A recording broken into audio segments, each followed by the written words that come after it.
easiest thing I've done was to get out from under the labels and to live the life that I live.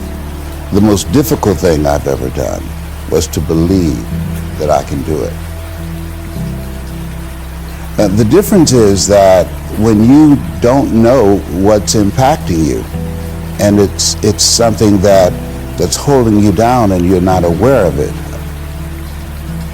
There are things that when you, in my situation, you live in a dominant culture that is designed to destroy your sense of self and your belief in yourself, and you have to learn ways in which you can begin to connect with this power that you have within yourself to handle where you are. The key is to be constantly in a perpetual process of discovering the truth of who you are and fighting constantly to look for ways in which you can escape the inner conversation. Between ages 0 and 5, we determine what's available to us and what's not available to us. And so that was a defining moment. I knew there are certain things I could not do, certain places I could not go. They used to have signs on Miami Beach that said, Jews, dogs, and coloreds not allowed. And so now you have to operate within the constraints of the dominant society and the things that they've created for you.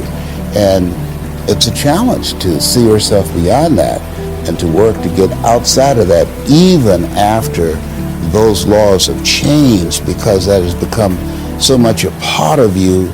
You unconsciously operate within the parameters of what has been put in place. Like you're driving on the expressway, the 405, and you'll get off on an exit that you weren't going in that direction, but you unconsciously did it because you've done it so many times that many people, because they're not making a conscious, deliberate, determined effort to think outside of what life has thrown at them, they end up doing the same thing over and over and over again. Einstein said that thinking that has brought me this far has created some problems that this thinking can't solve. And so through relationships, through reading, through studies, through goals and dreams beyond your comfort zone, it allows you to begin to live out of your imagination as opposed to out of your history. Disney said, the imagination is a preview of what's to come.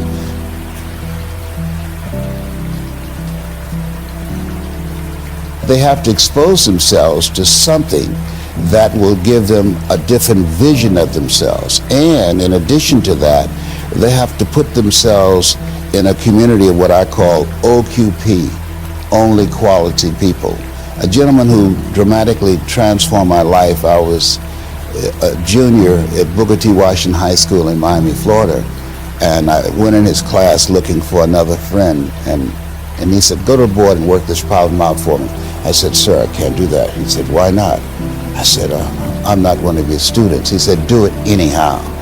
And the other kids started laughing, saying, he's Leslie, he's DT. And he said, what's DT? His brother is smart, but he's the dumb twin.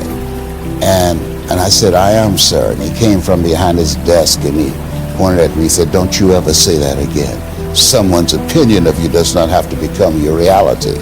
And he taught me 3 things. He said, if you want to become successful in life, young man, he said, number 1, you got to change your mindset. He said, you don't get in life what you want, you get in life what you are.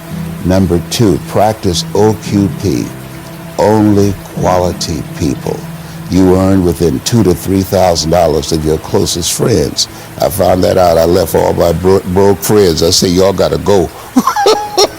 Because I used to be so broke, I'd pass a bank and trip the alarm, you know? And the 3rd thing he said, develop your communication skills, because once you open your mouth, you tell the world who you are. He said, those are 3 major things that you want to work on that will liberate you from living in Liberty City, living in poverty in Overtown. It will help to escape out of where you are right now, because I see you watching me and I know you want more. I can see the hunger in your eyes. You get hungry by finding something that's you. I believe that all of us are born unique, but most of us die copies. You got to find out what is it that turns you on, what resonates with you. One of the things that I realized and what allowed me to become successful as a speaker, the speaking industry has been hijacked by people who speak to sell, and it's okay to do that and make money. I speak to change lives because somebody spoke and changed my life. So this is my passion. This is my drive. This is something that I feel in my heart. And so the key to that hunger-driven life is a heart-centered life. I didn't do what I'm doing for years because of my programming, because of the culture in which I was raised in. I would see other people with degrees and PhDs and MBAs and credentials I don't have, and I convinced myself I couldn't do it. But Mr. Washington, on that day, we became friends, and he taught me not only someone's opinion of you does not have to determine your reality. He said that you have to work on yourself, and you have to have an unstoppable attitude, and no excuse is acceptable, and you've got to make it a priority, a non-negotiable in your life, and hold a constant vision of what it is you want to achieve. See it accomplished and go all out. Find a way to win in spite of the setbacks, in spite of the disappointments, in spite of your failures. I tell people when I'm giving presentations, you will fail your way to success. I have a saying, as life knocks you down, try and land on your back, because if you can look up, you can get up. And so those experiences of going after goals that's beyond your comfort zone, and having relationships that will challenge you, and surrounding yourself with coaches and mentors who can take you to a place within yourself that you can't go by yourself, because you can't read the label when you're locked in the box. And so those experiences, they challenge you to go to that next level and continue to move forward in your life, doing new and exciting things that eye has not seen, ear has not heard, nor is in the heart of mankind what God has in store for you when you live a heart-centered life, deciding that you're going to live a life that will outlive you. You're going to live a life that counts, a life that will build a legacy and change the planet. You know, Horace Mann said, we should be ashamed to die until we've made some major contribution to humankind. And so my goal is to make a major contribution to humankind. Every day when I get up, my mindset is, what is it that I can do to touch and impact somebody's life today? What is it? What does that look like? Don't live the life that has been given you by their circumstances, by the people that's around you. That Sidney Poitier wrote a book called The Measure of a Man. And he said, when you go for a walk with someone, something happens without being spoken. He said, either you adjust to their pace or they adjust to your pace. Whose pace have you adjusted to? And so there are things that we pick up and we think that they're our choices, but they're the choices that we've been programmed by life to do.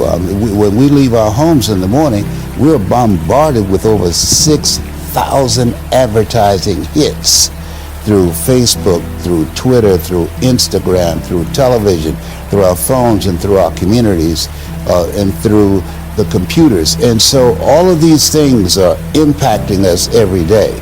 So if you don't have a program for your mind, then your mind is going to be programmed, and you'll find yourself doing things that you did not know, and that they affected you, that they, through marketing techniques and strategies, that they will create a thirst within you. I came up in an era that said if you built the best mousetrap, the world will be the path to your door. But if you know marketing, people will sleep outside your store to buy a telephone they've never touched or seen. I was trying to think, what could I say that could actually be helpful or useful to you in the future? And I thought I'd perhaps tell the story of how I sort of came to be here. How did some of these things happen? And maybe there's some lessons there, because I often find myself wondering, how did this happen? So when I was young, I didn't really know what I was going to do when I got older. People kept asking me, and eventually I thought that the idea of inventing things would be really cool. And the reason I thought that was because I read a quote from Arthur C. Clarke, which said that a sufficiently advanced technology is indistinguishable from magic. And that's really true. If you go back, say 300 years, the things that we take for granted today, you'd be burned at the stake for. You know, being able to fly, that's crazy. Being able to see over long distances, being able to communicate, having effectively, with the internet, a group mind of sorts, and having access to all the world's information instantly from almost anywhere on the earth. This is stuff that really would be magic, or would be considered magic in times past. In fact, I think it actually goes beyond that, because there are many things that we take for granted today that weren't even imagined in times past. They weren't even in the realm of magic. So it actually goes beyond that. So I thought, well, you know, if I can do some of those things, basically if I can advance technology, then that's like magic, and that would be really cool.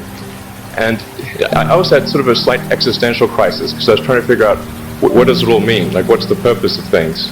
And I came to the conclusion that if we can advance the knowledge of the world, if we can do things that expand the scope and scale of consciousness, then we're better able to ask the right questions and become more enlightened. And that's really the only way forward. So I studied physics and business, because I figured in order to do a lot of these things, you need to know how the universe works, and you need to know how the economy works. And you also need to be able to bring a lot of people together to work with you to create something, because it's very difficult to do something as an individual if it's a significant technology. So I originally came out to California to try to figure out how to improve the energy density of electric vehicles, basically to try to figure out if there was an advanced capacitor that could serve as an alternative to batteries. That was in '95, and that's also when the internet started to happen. And I thought, well, I can either pursue this technology where success may not be one of the possible outcomes, which is always tricky, or participate in the internet and be part of it. So I decided to drop out.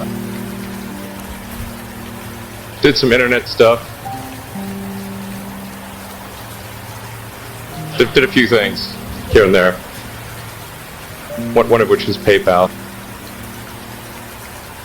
And I think maybe it's helpful to say one of the things that was important then in the creation of PayPal was kind of how it started, because the initial thought was with PayPal was to create an agglomeration of financial services. So if you have one place where all your financial services needs would be seamlessly integrated and work smoothly.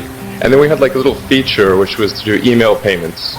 And whenever we'd show the system off to someone, we'd show the hard part, which was the agglomeration of financial services, which was quite difficult to put together. Nobody was interested. Then we'd show people email payments, which was actually quite easy, and everybody was interested. So this is, I think it's important to take feedback from your environment. You know, you want to be as closed loop as possible. So we focused on email payments and really try to make that work, and that's what really got things to take off. But if we hadn't responded to what people said, then we probably would not have been successful. So it's important to look for things like that and focus on them when you see them, and you correct your prior assumptions. And then going from PayPal, I thought, well, what are some of the other problems that are likely to most affect the future of humanity? It really wasn't from the perspective of what's the rank-ordered best way to make money, which is okay, but it was really what I think is going to most affect the future of humanity. So I think the biggest terrestrial problem we've got is sustainable energy, but the production and consumption of energy in a sustainable manner. If we don't solve that this century, we're in deep trouble. And then the other one being the extension of life beyond Earth to make life multiplanetary. So the latter is the basis for SpaceX, and the former is the basis for Tesla and Solar City. And when I started SpaceX, initially I thought that, well, there's no way one could possibly start a rocket company. I wasn't that crazy. I thought, well, what is a way to increase NASA's budget? That was actually my initial goal. So I thought, well, if we can do a low-cost mission to Mars, something called Mars Oasis, which would land seeds in dehydrated nutrient gel, and you hydrate them upon landing, and then you'd have this great sort of money shot of green plants on a red background. The public tends to respond to precedents and superlatives, and this would be the first life on Mars, the furthest that life's ever traveled, as far as we know. And I thought, well, that would get people really excited, and therefore increase NASA's budget. So obviously, the financial outcome from such a mission would probably be zero. So anything better than that was on the upside. So I actually went to Russia 3 times to look at buying a refurbished ICBM, because that was the best deal. And I can tell you it was very weird going there in late 2001, 2002, going to the Russian rocket forces and saying, I'd like to buy 2 of your biggest rockets, but you can keep the nuke. That's a lot more. They thought I was crazy, but I did have money, so that was okay. After making several trips to Russia, I came to the conclusion that actually my initial impression was wrong, because my initial thought was, well, that there's not enough will to explore and expand beyond Earth and have a Mars base and that kind of thing. But I came to the conclusion that that was wrong. In fact, there's plenty of will, particularly in the United States, because the United States is a nation of explorers, of people who came here from other parts of the world. I think the United States is really a distillation of the spirit of human exploration. But if people think it's impossible, or it's going to completely break the federal budget, then they're not going to do it. So after my 3rd trip, I said, okay, well, what we really need to do here is try to solve the space transport problem, and started SpaceX.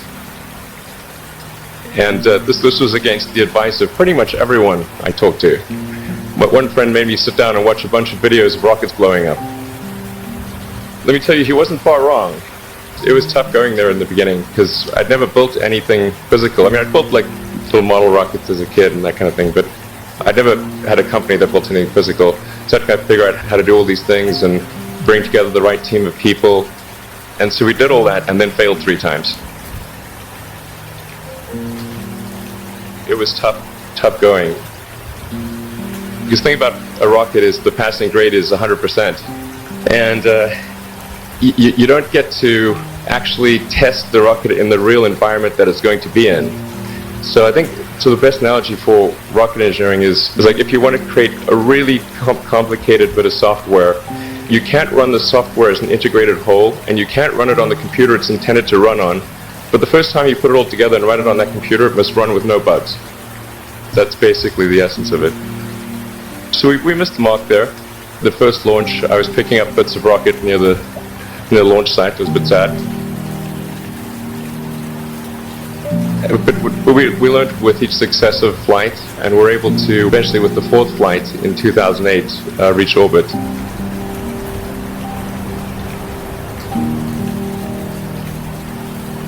And that was also with the last bit of money that we had. So thank goodness that happened. I think the saying is 4th time's the charm. So we got the Falcon 1 to orbit, and then began to scale that up to the Falcon 9, which is about an order of magnitude more thrust. It's around 1 million pounds of thrust. And we managed to get that to orbit, and then developed Dragon spacecraft, which recently was able to dock and return to Earth from the space station. That was a white-knuckled event. It's a huge relief. Still can't quite believe it actually happened. But there's a lot more that must happen beyond this in order for humanity to become a spacefaring civilization, ultimately a multi-planet species. And that's something I think it's vitally important, and I hope that some of you will participate in that, either at SpaceX or at other companies, because it's just really one of the most important things for the preservation and extension of consciousness. I mean, it's worth noting, as I'm sure people are aware, that the Earth has been around for 4 billion years, and civilization, at least in terms of having writing, has been around for 10,000 years, and that's being generous. So it's really it's somewhat of a tenuous existence that civilization and consciousness as we know it has been on Earth. And I think I'm actually fairly optimistic about the future of Earth. I don't want to sort of people to have the wrong impression that I think we're all about to die. I think things will most likely be okay for a long time on Earth. But not for sure, but most likely. But even if it's sort of 99% likely, a 1% chance, it's still worth spending a fair bit of effort to ensure that we have backed up the biosphere, planetary redundancy, if you will. So I think it's really quite important. And in order to do that, there's a breakthrough that needs to occur, which is to create a rapidly and completely reusable transport system to Mars, which is one of those things that's right on the borderline of impossible. That's sort of the thing that we're going to try to achieve there with SpaceX. And then on the Tesla front, the goal with Tesla was really to try to show what electric cars can do, because people had the wrong impression. We had to change people's perception of an electric vehicle, because they used to think of it as something that was slow and ugly and had low range, kind of like a golf cart. So that's why we created the Tesla Roadster, to show that you can be fast, attractive, and long range. And it's amazing how, even though you can show that something works on paper and the calculations are very clear, until you actually have the physical object and they can drive it, it doesn't really sink in for people. So that, I think, is something worth noting. If you're going to create a company, the first thing you should try to do is create a working prototype. Everything looks great on PowerPoint. You can make anything work on PowerPoint, but if you have an actual demonstration article, even if it's in primitive form, that's much more effective for convincing people. After we made the Tesla Roadster, people said, "Oh, sure. We always knew you could make a car like that. It's an expensive car, and it's low volume and it's small and all that. But you couldn't make a real car." I'm like, "Okay, fine. Got to make that too." But I think the overarching point I want to make is that you guys are the magicians of the 21st century. Don't let anything hold you back. Imagination is the limit, and go out there and create some magic. Thank you. Sit on your bed one day and ask yourself, what remarkably stupid things am I doing on a regular basis to absolutely screw up my life? And if you actually ask that question, but you have to want to know the answer, right? Because that's actually what asking the question means. It doesn't mean just mouthing the words. It means you have to decide that you want to know. You'll figure that's out so fast it'll make your hair curl. There's no better pathway to self-realization and the ennoblement of being than to posit the highest good that you can conceive of and commit yourself to it. And then you might also ask yourself, and this is definitely worth asking, is do you really have anything better to do? And if you don't, well, why would you do anything else? If you orient yourself properly and then pay attention to what you do every day, that works. And I actually think that that's in accordance with what we have come to understand about human perception, because what happens is that the world shifts itself around your aim. Because you're a creature that has an aim. You have to have an aim in order to do something. You're an aiming creature. You look at a point and you move towards it. It's built right into you. And so you have an aim. Well, let's say your aim is the highest possible aim. Well then, so that sets up the world around you. It organizes all of your perceptions. It organizes what you see and you don't see. It organizes your emotions and your motivations. So you organize yourself around that aim, and then what happens is the day manifests itself as a set of challenges and problems, and if you solve them properly, then you stay on the pathway towards that aim, and you can concentrate on the day, and so that way you get to have your cake and eat it too, because you can point into the distance, the far distance, and you can live in the day. And it seems to me that makes every moment of the day supercharged with meaning. That's how, because if everything that you're doing every day is related to the highest possible aim that you can conceptualize, well, that's the very definition of the meaning that would sustain you in your life. Well, and then the issue is, well, back to Noah. Well, all hell's about to break loose and chaos is coming. It's like when that's happening in your life, you might want to be doing something that you regard as truly worthwhile. Because that's what will keep you afloat when everything is flooded. And you don't want to wait until the flood comes to start doing that, because if your ark's half built and you don't know how to captain it, the probability is very high that that you'll drown. Ask and it shall be given you. Seek and ye shall find. Knock and it shall be opened unto you. For everyone that asketh receiveth, and he that seeketh findeth, and to him that knocketh it shall be opened. That sounded pretty optimistic again. But again, I think it's a description of the structure of existential reality. And by which I mean, when I'm in my clinical practice and I observe, and this is also the case with my students, is let's say, people's lives aren't what they would like them to be. And so then you ask, why? Well, forget about tragedy and catastrophe, because that's self-evident, and we're not going to discuss that. Although the degree to which you bring about your own tragedy is always indeterminate. But I would never say that every terrible thing that is visited on a person is something they deserve. I think that that's a very dangerous presupposition, especially because everyone gets sick and everyone dies.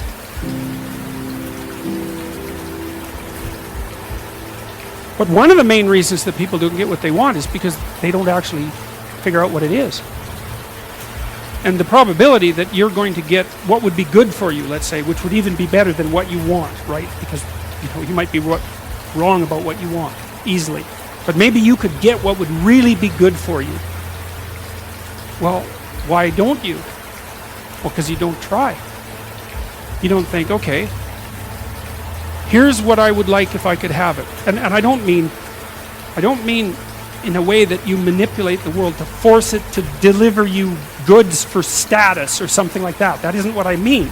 I mean something like, imagine that you were taking care of yourself like you were someone you actually cared for.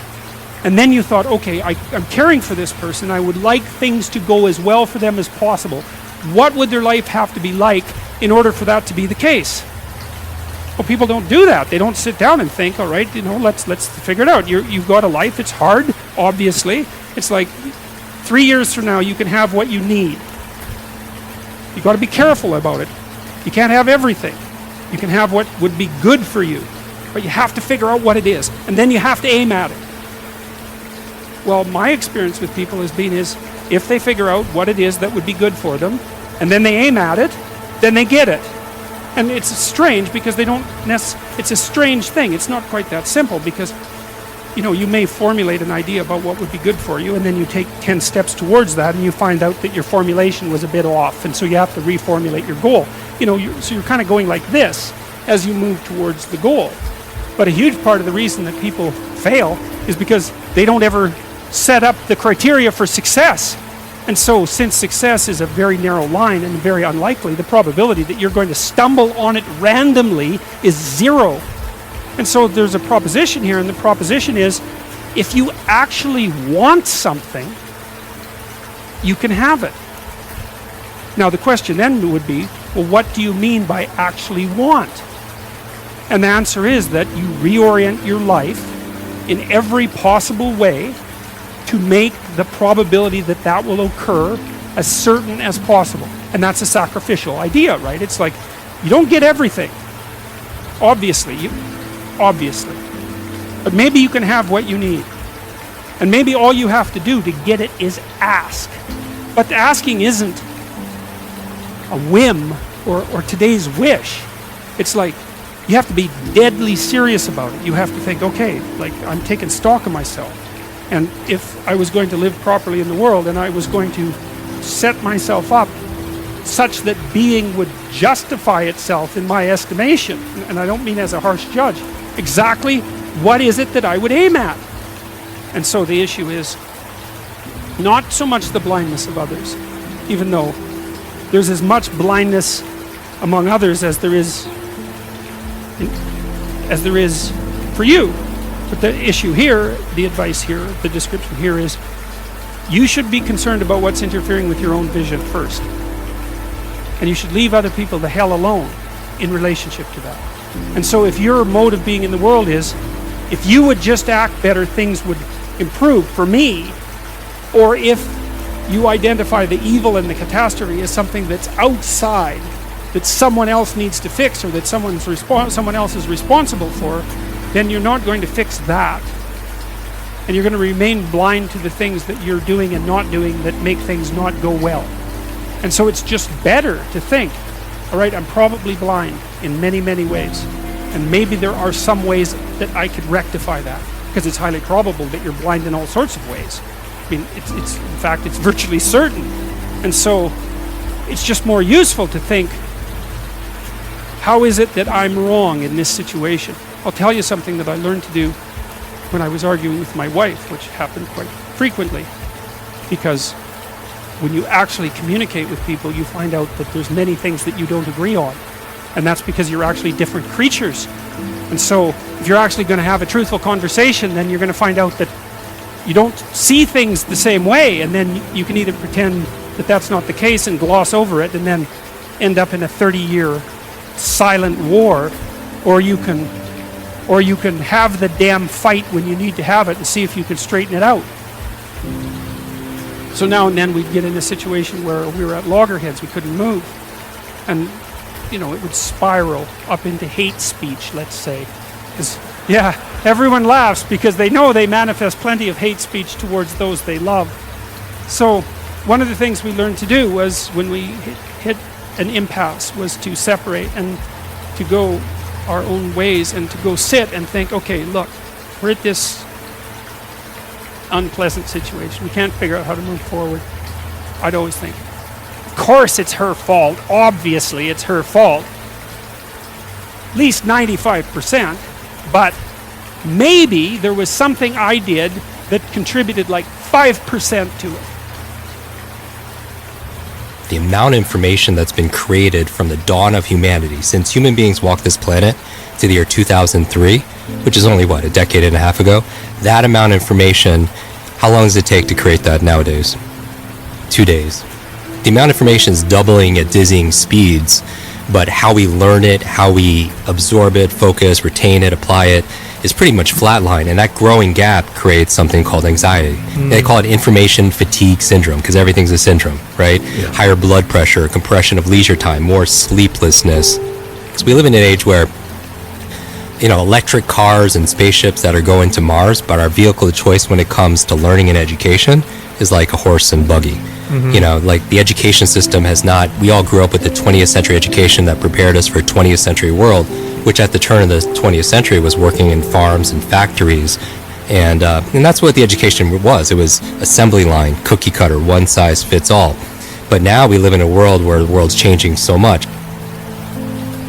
Someone graduating school today is going to have 8 to 14 different careers. Can you imagine that? Not jobs, but different careers, because we don't know where the world's going to be.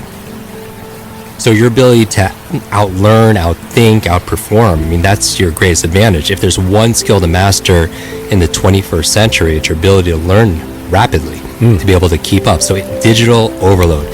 The second digital supervillain today that I think is a health threat to everyone listening, whether you're an entrepreneur, you're a parent, you're a high achiever, is this thing called digital distraction. Think about all the social media alerts, the app updates. Our minds are being fried because we're getting these dopamine fixes all the time. Do you know how often the average person opens up Instagram? It's now 150 times. And then if you guys are opening up less, that means somebody's opening up a whole lot more.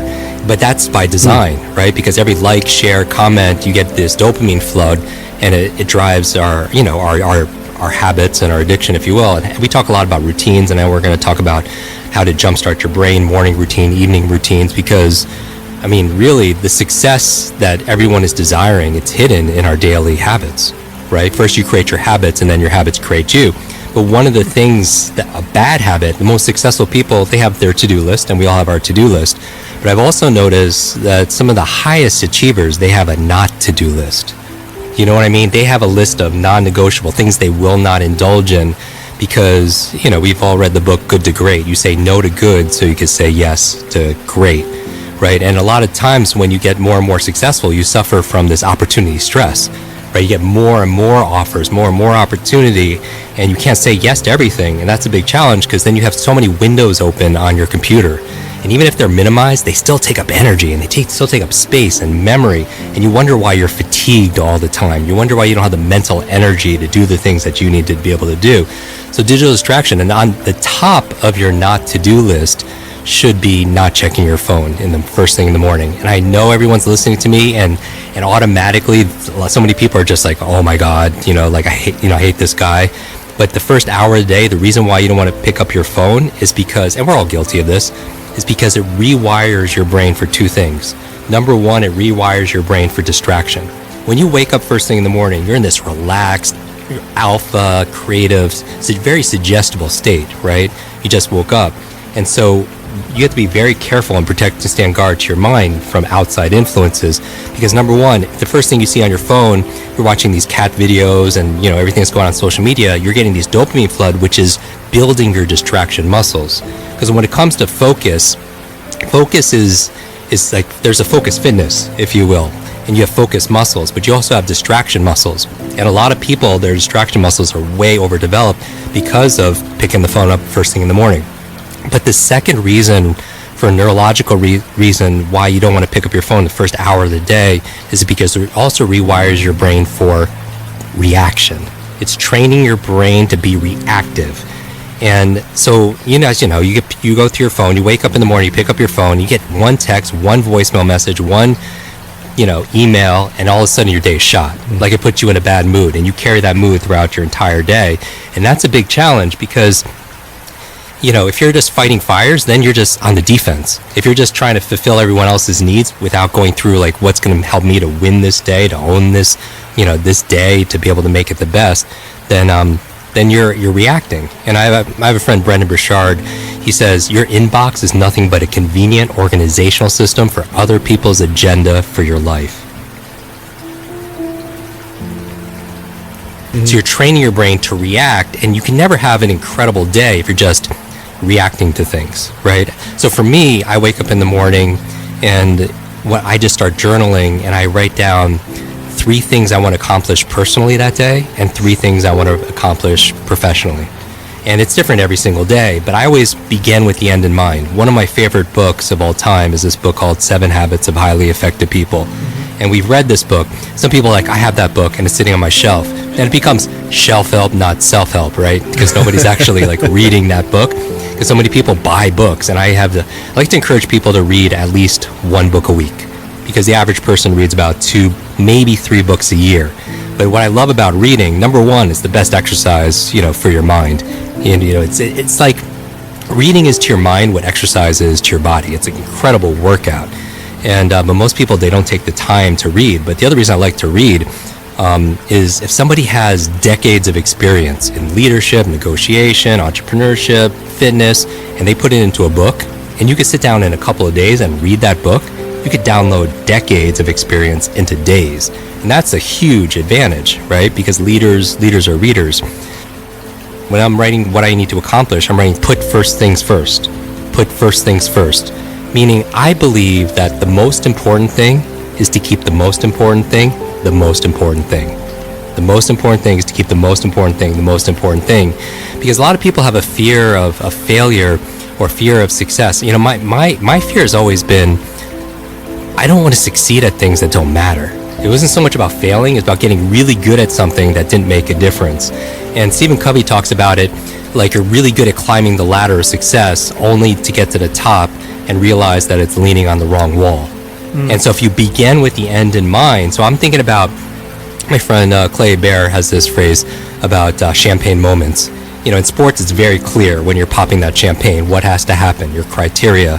And for me, I think about if I'm coming back, at night, and somebody asked me how my day was, and I was like, I crushed it today. What had to happen, working backwards in order for that to happen. And I think about 3 things professionally, 3 things personally. And so I write that down first thing in the morning, and then I don't check my phone until I get one of those checks done. Just at least one thing, and then I get some positive momentum, for example. But that's the reason you don't want to check your phone. It's training you to be distracted, and it's rewiring your brain to be reactive. And you can't be successful and fulfilled if you're just giving up the sovereignty, your power, to something outside of yourself. The third digital, supervillain, if you will, when we're talking about, digital challenges is, so you have digital overload, digital distraction, is digital dementia. Have you heard this term yet? No. You're going to hear this a lot in healthcare. It's basically where we're outsourcing our brains, our minds to our smart devices. Oh, this is why I can't remember anybody's phone number. Exactly. Yeah. I mean, how many phone numbers did you know growing up as a All of kid? them. All Yeah. of them. Literally all of them, because Yeah. we had to, right? And how many phone numbers do you know right now? 2. But the old ones that don't, that The I ones knew that when I don't was a matter kid. anymore. Mine and my wife's, yeah. Exactly. So you know, like 1 or 2. There could be somebody you're texting or calling every single day, and if your phone was dead or if you didn't have it with you, you wouldn't honestly know what that number is. No. And here's the thing, I don't want to memorize 500 phone numbers. Nobody wants to do that, but we've lost the ability to remember one phone number. We've lost the ability to remember a conversation, somebody's birthday. I mean, I feel like absent-mindedness. I mean, how many people feel like senior moments are coming too early? Like you walk into a room and you just forget why you're there. Or you open up the refrigerator. You go to the store to buy one thing and you come back with like 2 bags full of things, except for that one thing you went to, get there. Or you can't remember if you're in the shower, you can't remember if you shampooed your hair. And I believe 2 of the most costly words in life and in business are I forgot. I forgot to do it. I forgot to bring it. I forgot that conversation. I forgot that meeting. I forgot what I needed to say. I forgot that name. I mean, I think number one business etiquette, networking skill there is remembering people's names. We don't realize how much time we're spending on these devices, right? When you go and you actually look at the numbers, when you look at your phone and you look at like somebody's spending like 24 hours a week, on social media or whatever it is. I mean, that's, people always say, oh, I have no time to read or I have no time to work out. It has nothing to do with time management. It's all priority management. I think the definition of greatness is to inspire the people next to you. Yeah, I think that's what greatness is or should be. It's not something that lives and dies with one person. It's how can you inspire a person to then in turn inspire another person that then inspires another person. And that's how you create something that I think lasts forever. Yeah. And I think that's our challenge as people is to figure out how our story can impact others and motivate them in a way to create their own greatness. There's a quote from one of my English teachers at Lower Merion named Mr. Fisk. He had a great quote that said, rest at the end, not in the middle. And that's something I always live by. I'm not going to rest, I'm going to keep on pushing now. There are a lot of answers that I don't have, even questions that I don't have. But I'm just going to keep going. I'm just going to keep going, and I'll figure these things out as we go, right? And you just continue to build that way. So I try to live by that all the time. And what brings you the most joy right now? Being with my family. Really? That is the most fun. It's just, it's hanging out with them all summer, being able to like do things that I ordinarily couldn't do. Yeah. Because of training, because of season and stuff like that. So being around them and watching Bianca grow up, because there are a lot of things that I missed with Natalia and Gianna because I was playing. So being there every day with them is so much fun, man. So it brings me the most joy. What does love feel like?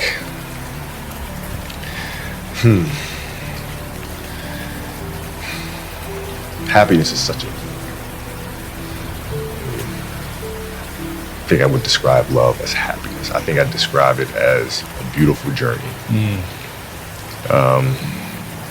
It has its ups and downs, right? Whether it's in marriage, whether it's in a career, things are never perfect. But through love, you continue to persevere and you move through them. You move through them. And then through that storm, beautiful sun emerges. Yeah. Right? And inevitably another storm comes. And guess what? You ride that one out too. Yeah. So I think love is a certain determination and persistence to go through the good times and the bad times with the someone or something that you truly love. My parents were great. Growing up, they instilled in me the importance of imagination, of curiosity, understanding that, okay, if you want to accomplish something, I'm not just going to sit here and say, yes, you can do whatever you want. Yes, you can, but you have to also put in the work to get there, right? So they taught me that at a really early age, man. And when you grow up as a kid thinking that the world is your oyster, all things are possible if you put in the work to do it, and you grow up having that fundamental belief. My mom was there on a daily basis.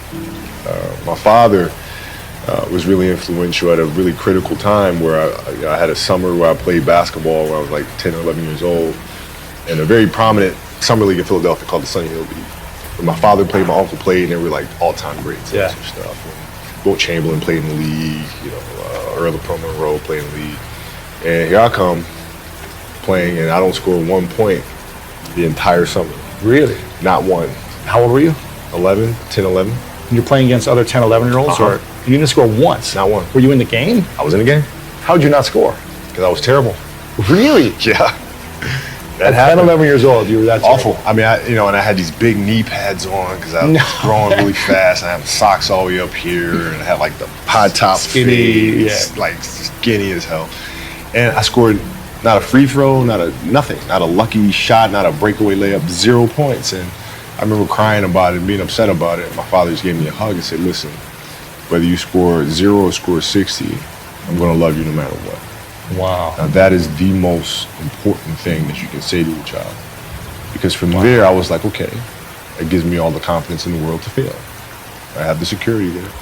But to hell with that, I'm scoring 60. Let's go. Right. And from there, I just went to work. I stayed with it, and I kept practicing.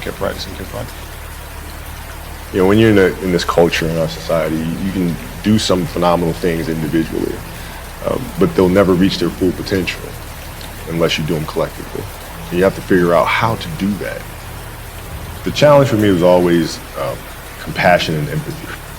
I think about 2009, things started changing for me. I started really making a conscious effort to better understand. And that doesn't mean you have compassion and empathy so you go soft on them.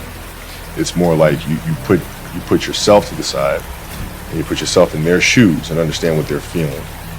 And then you have to make certain decisions of, okay, what buttons do I need to push for this player to get them to the next level? So it's not sit around and it's all happy-go-lucky type of thing. If you're a leader, your job is to get the best out of them, even if they may not like it at that time. One of the things that I had to learn is how to get the best out of my teammates. Yeah. And most people think it's a simple thing, pass them the ball. But that's not how you make guys better. You have to really affect their behavior. How do you do that? So, I would tell guys, you got back-to-backs. I don't care if we're in Miami, I don't care if we're in great city of Chicago. You can't go out, you got to get rest. Right? Back-to-back games. Back-to-back games, right? Monday, Tuesday. You play Monday, you play again Tuesday. Guys aren't going to listen, right? Right. So, a few times I say, all right, we'll all go out. Go out together. Really? I'll drink with you, right? But the next morning, I'm banging on your door at 5 in the morning.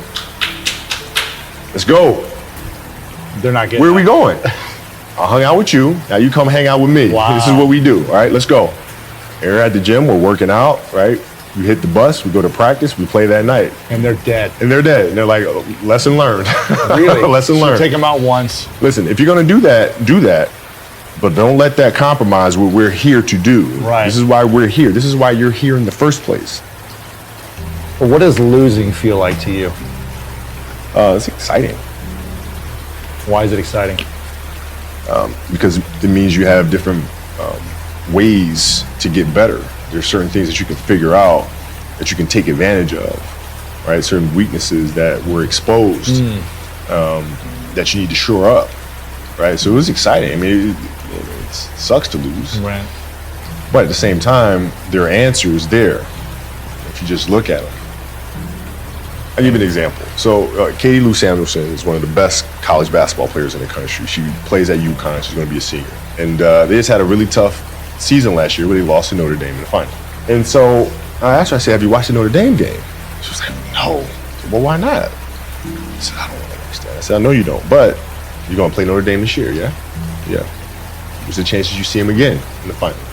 Well, you probably see him again. I said, well, you can't show up and play them without knowing why you lost that one, right? So, the mistakes that you've made in that game, you have to do the hard stuff and watch that game and study that game to not make those mistakes over and over again just because you weren't brave enough to face it. So she came down to the office. I brought her down to the office and we sat down, we watched that game together. Wow.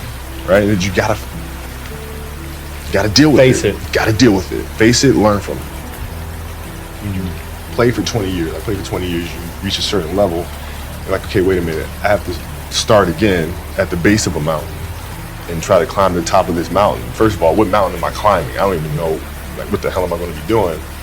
And it's very scary. It's very scary. Even for you? Oh, absolutely. Wow. Absolutely. And the thing that helped me actually was hurting my Achilles. because that forced me to sit there and say, okay, the day could be today that your career is over. Now what do you do? You have these ideas about doing something with your life after basketball, but what if today is the day that's it? Now what do you do? So I had all this time sitting there with my Achilles injury and contemplating and thinking, and I said, I better get to work. Wow. That was that. The mentality book is really about process and craft. I've broken the book up into 2 sections. And process is really about the process of preparing, through injury, recovery, studying of the game. And then the craft is the actual performance and the tactics.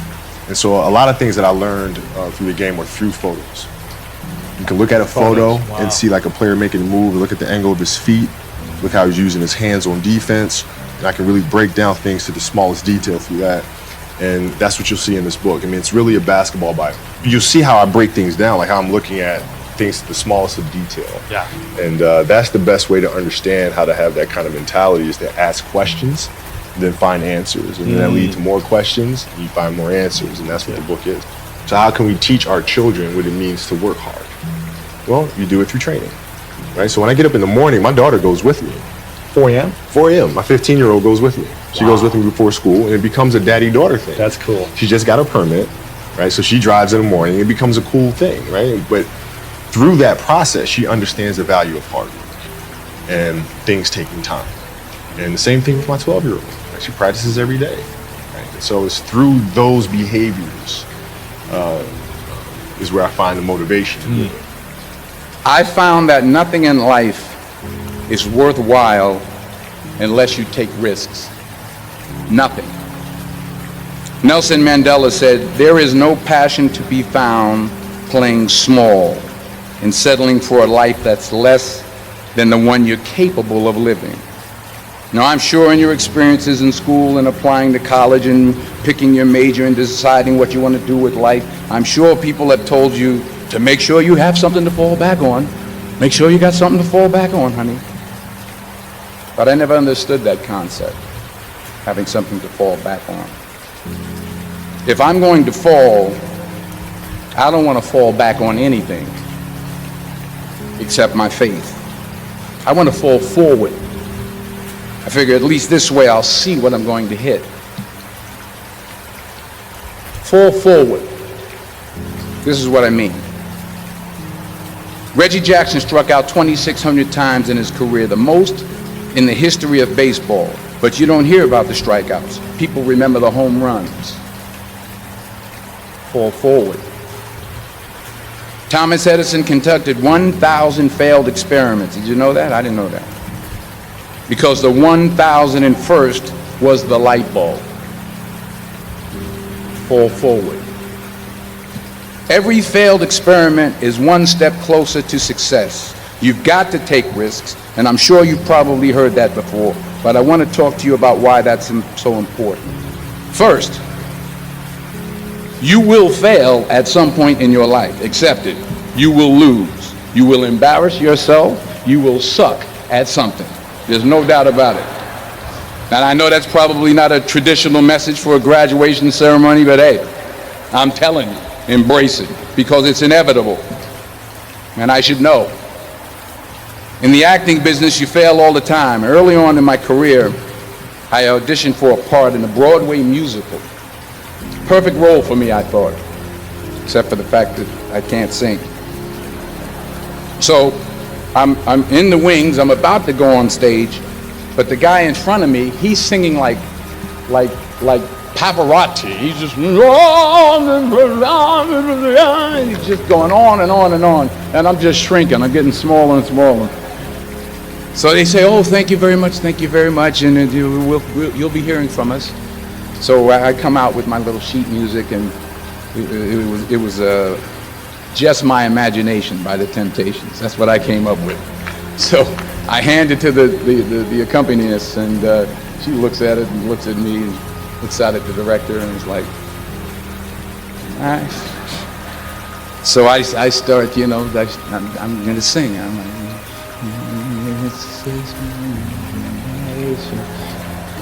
once again, coming away with me. And I'm not saying anything, so I'm thinking I'm getting better. So I just start getting into it.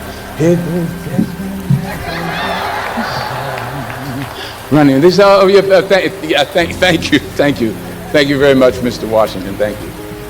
So I assumed I didn't get the job. But the next part of the audition, he called me back. The next part of the audition is the acting part of the audition. Now I'm like, hey, okay, maybe I can't sing, but I know I can act. So they pair me with this guy, and again, I didn't know about musical theater. And musical theater is big, so they can reach everyone all the way in the back of the stadium. And I'm more from a realistic, naturalistic kind of acting where you actually talk to the person next to you. So I don't know what my line was. My line was, well, hand me the cup. And his line was, well, I will hand you the cup, my dear. The cup will be there to be handed to you. I said, oh, okay. Well, should I give you the cup back? Oh, yes, you should give it back to me because you know that is my cup and it should be given back to me. I didn't get the job. But here's the thing. I didn't quit. I didn't fall back. I walked out of there to prepare for the next audition and the next audition and the next audition. I prayed. I prayed and I prayed. But I continued to fail and fail and fail. But it didn't matter because you know what?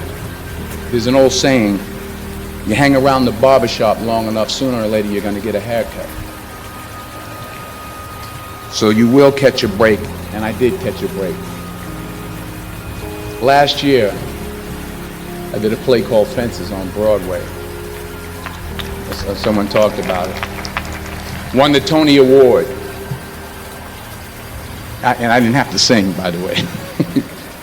But here's the kicker. It was at the Court Theater. It was at the same theater that I failed that first audition 30 years prior. The point is, every graduate here today has the training and the talent to succeed. But do you have the guts to fail? Here's my second point about failure. If you don't fail, you're not even trying. I'll say it again. If you don't fail, you're not even trying. My wife told me this great expression. To get something you never had, you have to do something you never did. Les Brown's a motivational speaker. He made an analogy about this. He says, imagine you're on your deathbed, and standing around your deathbed are the ghosts representing your unfulfilled potential. The ghost of the ideas you never acted on. The ghost of the talents you didn't use. And they're standing around your bed, angry, disappointed, and upset. They say, we came to you because you could have brought us to life, they say. And now we have to go to the grave together. So I ask you today, how many ghosts are going to be around your bed when your time comes? You've invested a lot in your education, and people have invested in you. And let me tell you, the world needs your talents. Man, does it ever. I just got back from Africa like 2 days ago, so if I'm rambling on, it's because I'm jet lagged. I just got back from South Africa. It's a beautiful country, but there are places there with terrible poverty that need help. And Africa is just the tip of the iceberg. The Middle East needs your help. Japan needs your help. Alabama needs your help. Tennessee needs your help. Louisiana needs your help. Philadelphia needs your help.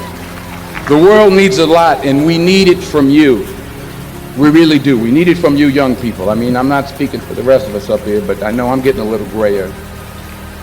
We need it from you, the young people. So you got to get out there.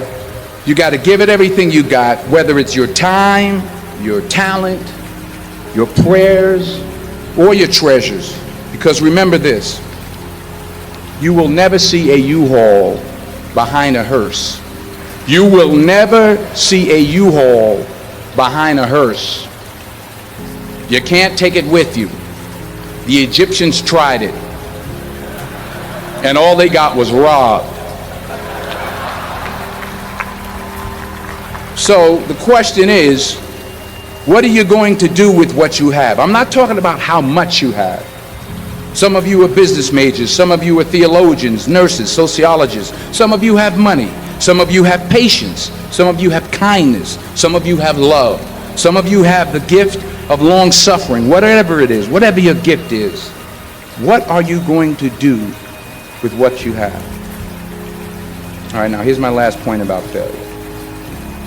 Sometimes it's the best way to figure out where you're going. Your life will never be a straight path. I began at Fordham University as a pre-med student. I took a course called the cardiac morphogenesis. I still can't say it. Cardiac morphogenesis. I couldn't read it. I couldn't say it. I sure couldn't pass it. So then I decided to go into pre-law, then journalism. And with no academic focus, my grades took off in their own direction. Yeah, down. I was a 1.8 GPA one semester, and the university very politely suggested that it might be better to take some time off. I was 20 years old. I was at my lowest point. And then one day, and I remember the exact day, March 27th, 1975, I was helping my mother in her beauty shop. My mother owned a beauty shop up in Mount Vernon.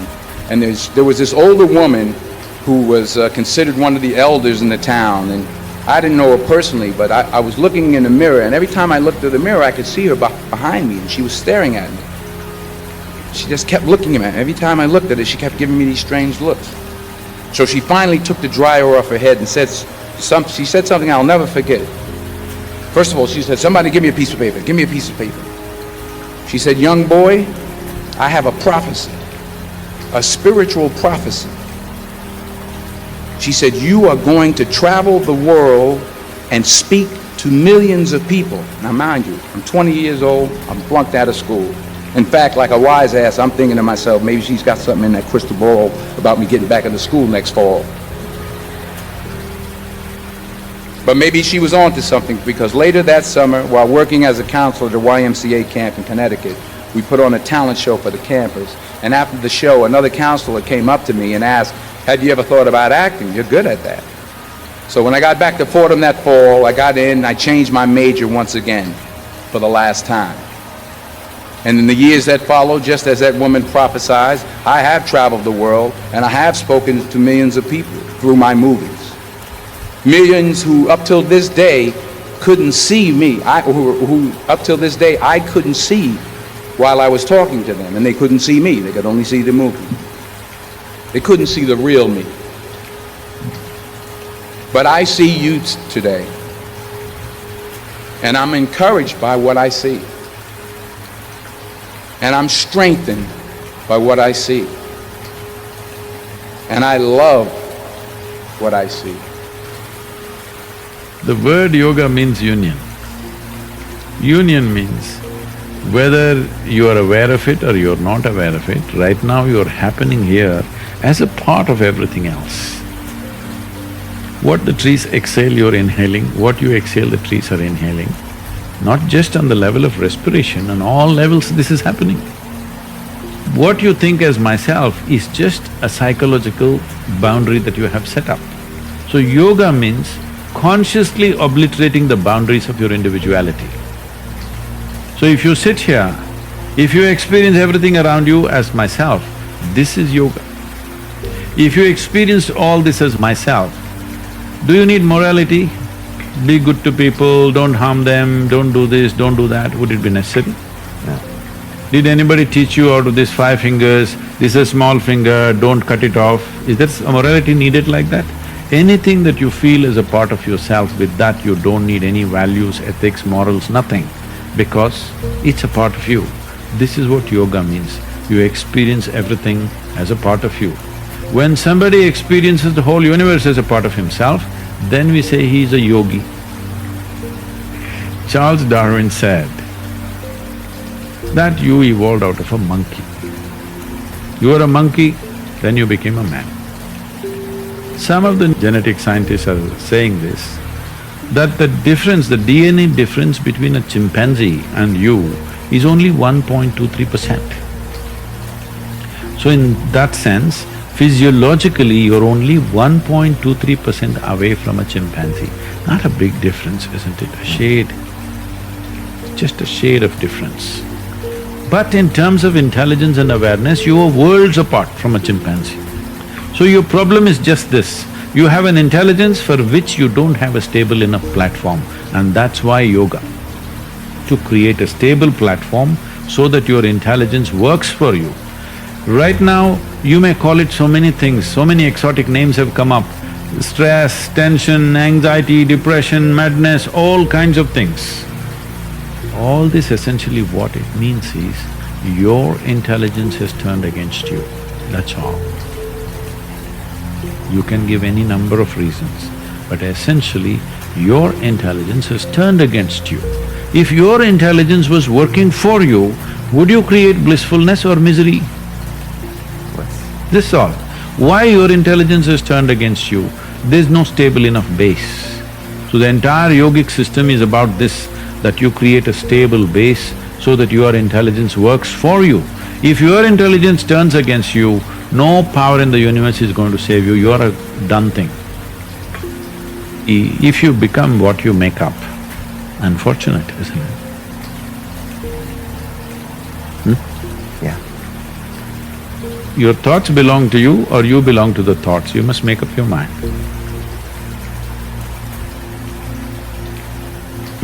They can be dangerous, those thoughts. They're not dangerous, they're fantastic. Only thing is, fantastic things mishandled can kill you. A car can kill you, isn't it? It's a wonderful thing, an automobile. It's made our lives. If you handle it irresponsibly, it kills you. Every possibility is like this. Every possibility, if you do not harness it, it becomes a problem. So the same goes for your cerebral capability. If you do not harness it, it's a serious problem. It's taking away 80% of the human beings are simply suffering. They don't need any outside help. They're on self-help. To understand, when I say I'm thinking this, another word, another way of saying it is, I'm making up this, I'm making up that. You can make up whatever you want, as long as you enjoy it. To transform your life, you want to do it in 2 minutes. So is that what your life is worth? So if your life is worthwhile, is it not important that you invest a certain amount of time and energy rather than looking for this stupid stuff of one mantra with which I will transform my life? It will not happen like that. That's the reason why most people have remained the way they have remained, because they've not invested in their well-being. So it's a serious long-term investment. It is not long-term, I would say, if I ask you, is your life worthwhile enough to invest 30 to 32 hours of focused time to bring some basic transformation within you? If I teach you a way where you can manage your chemistry the way you want, but we need 32 hours of focused time, do you think your life is valuable enough for that much investment, I'm asking? Yes. Then you must invest, that's what is called in an engineering program. It's 32 hours of focused time. We can format it in different ways, but that much investment has to go in. See, all human experience comes from within, isn't it?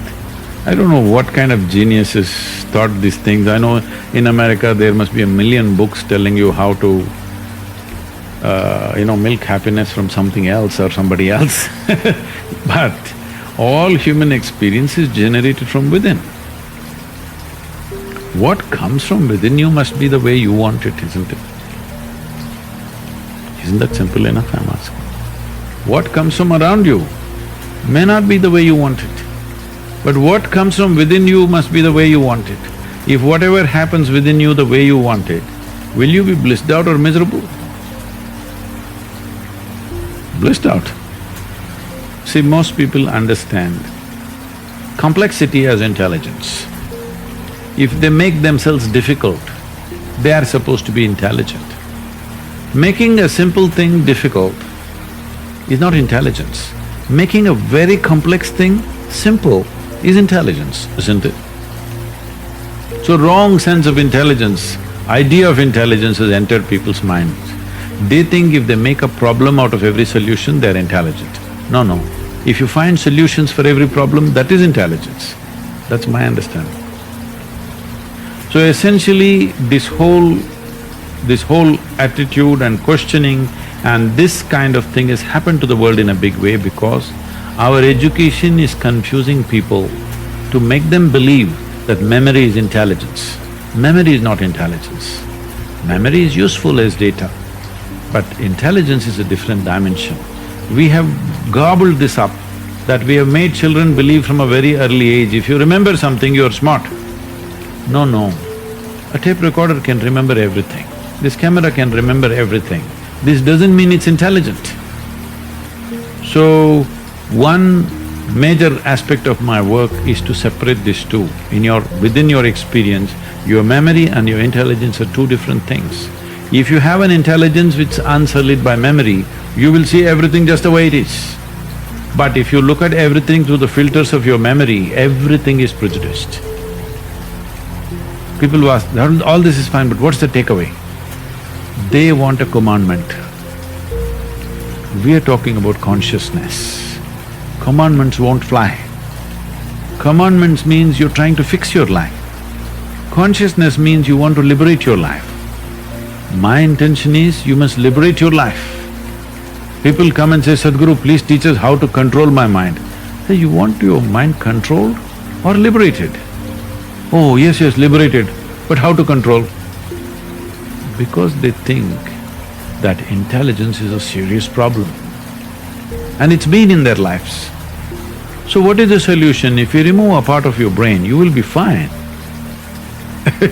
You're essentially complaining, I wish I had the brain of an earthworm, this human brain I am not able to handle. Yes, that is a fact. We have come to a place where to grow our food, we need chemicals. To be healthful, we need chemicals. Today 70% of the population is on prescription medication of some sort. To be peaceful, we need chemicals. To be joyful, we need chemicals. To be ecstatic, of course you have ecstasy.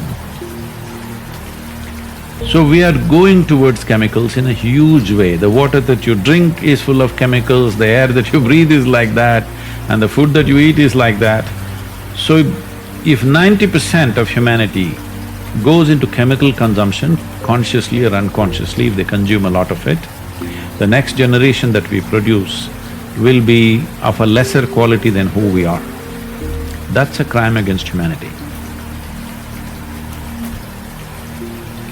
What I am saying is, the important thing about life, whether it's a grasshopper out there or you, both of us are striving to be the fullest possible life that we can be. A grasshopper is trying to be a full-fledged grasshopper, a human being is trying to be a full-fledged human being. So suppose you cut off one of grasshopper's legs which is supposed to hop, the hopping leg, if you take it off, have you enhanced its life, I'm asking you? No. So similarly for a human being, if you take away any of his faculties in any way, even temporarily, have you enhanced his life? No.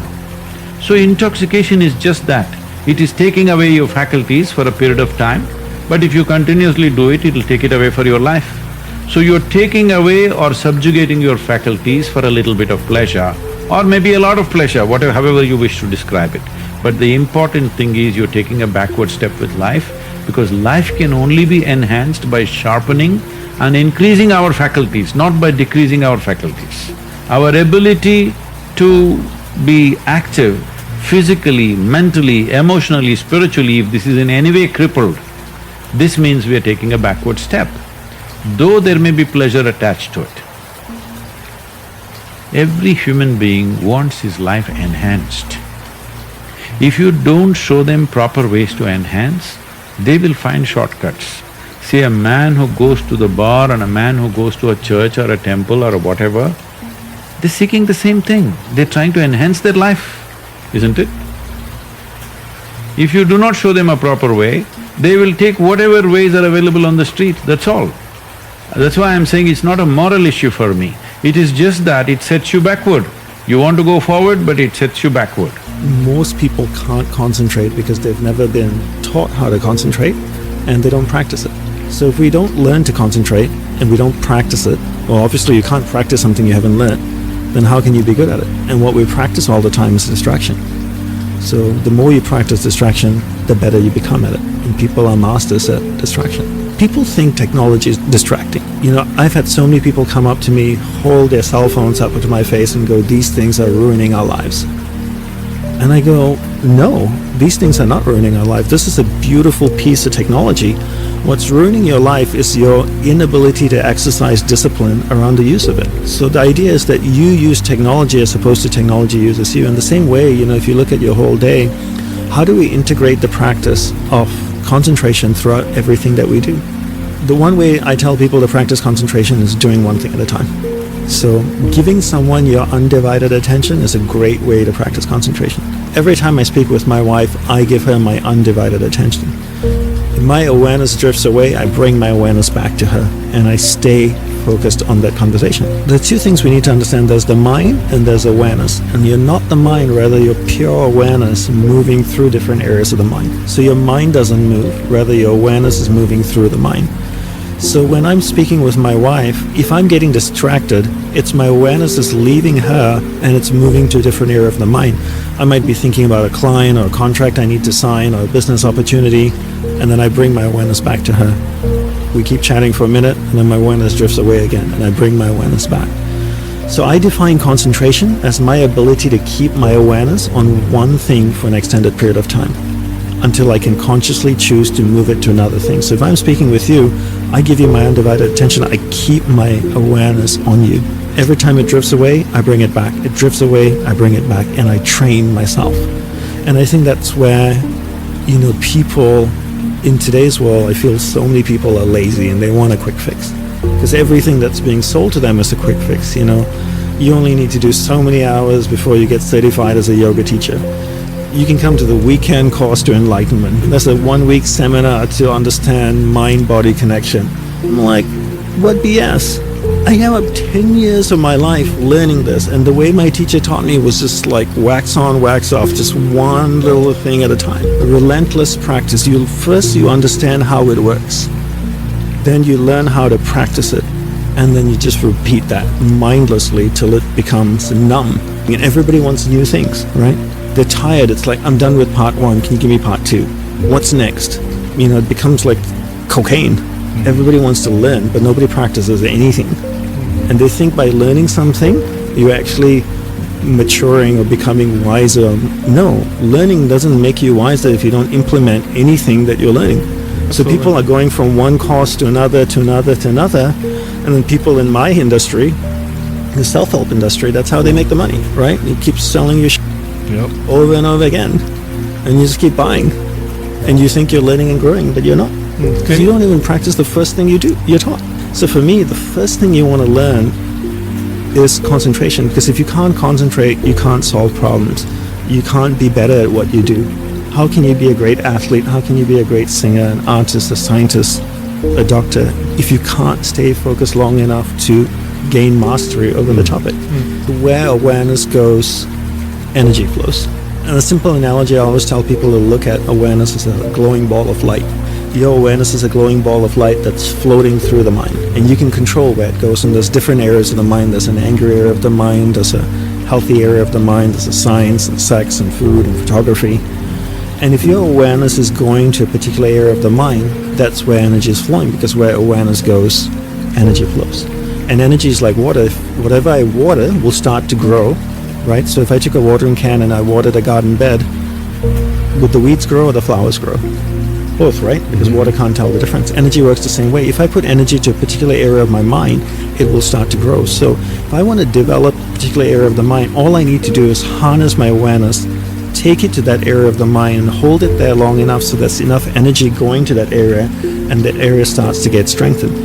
And different people cultivate different areas of the mind. Some people are happy. They're always happy. They're always an optimist, because that's where their awareness is going. And because awareness goes there, energy flows there, more energy is deposited there. More energy deposited there means more magnetic, which means it pulls awareness there much easier. The mind basically has no ability to tell what's good for you and what's not good for you. If the mind actually knew, we'd all be perfect.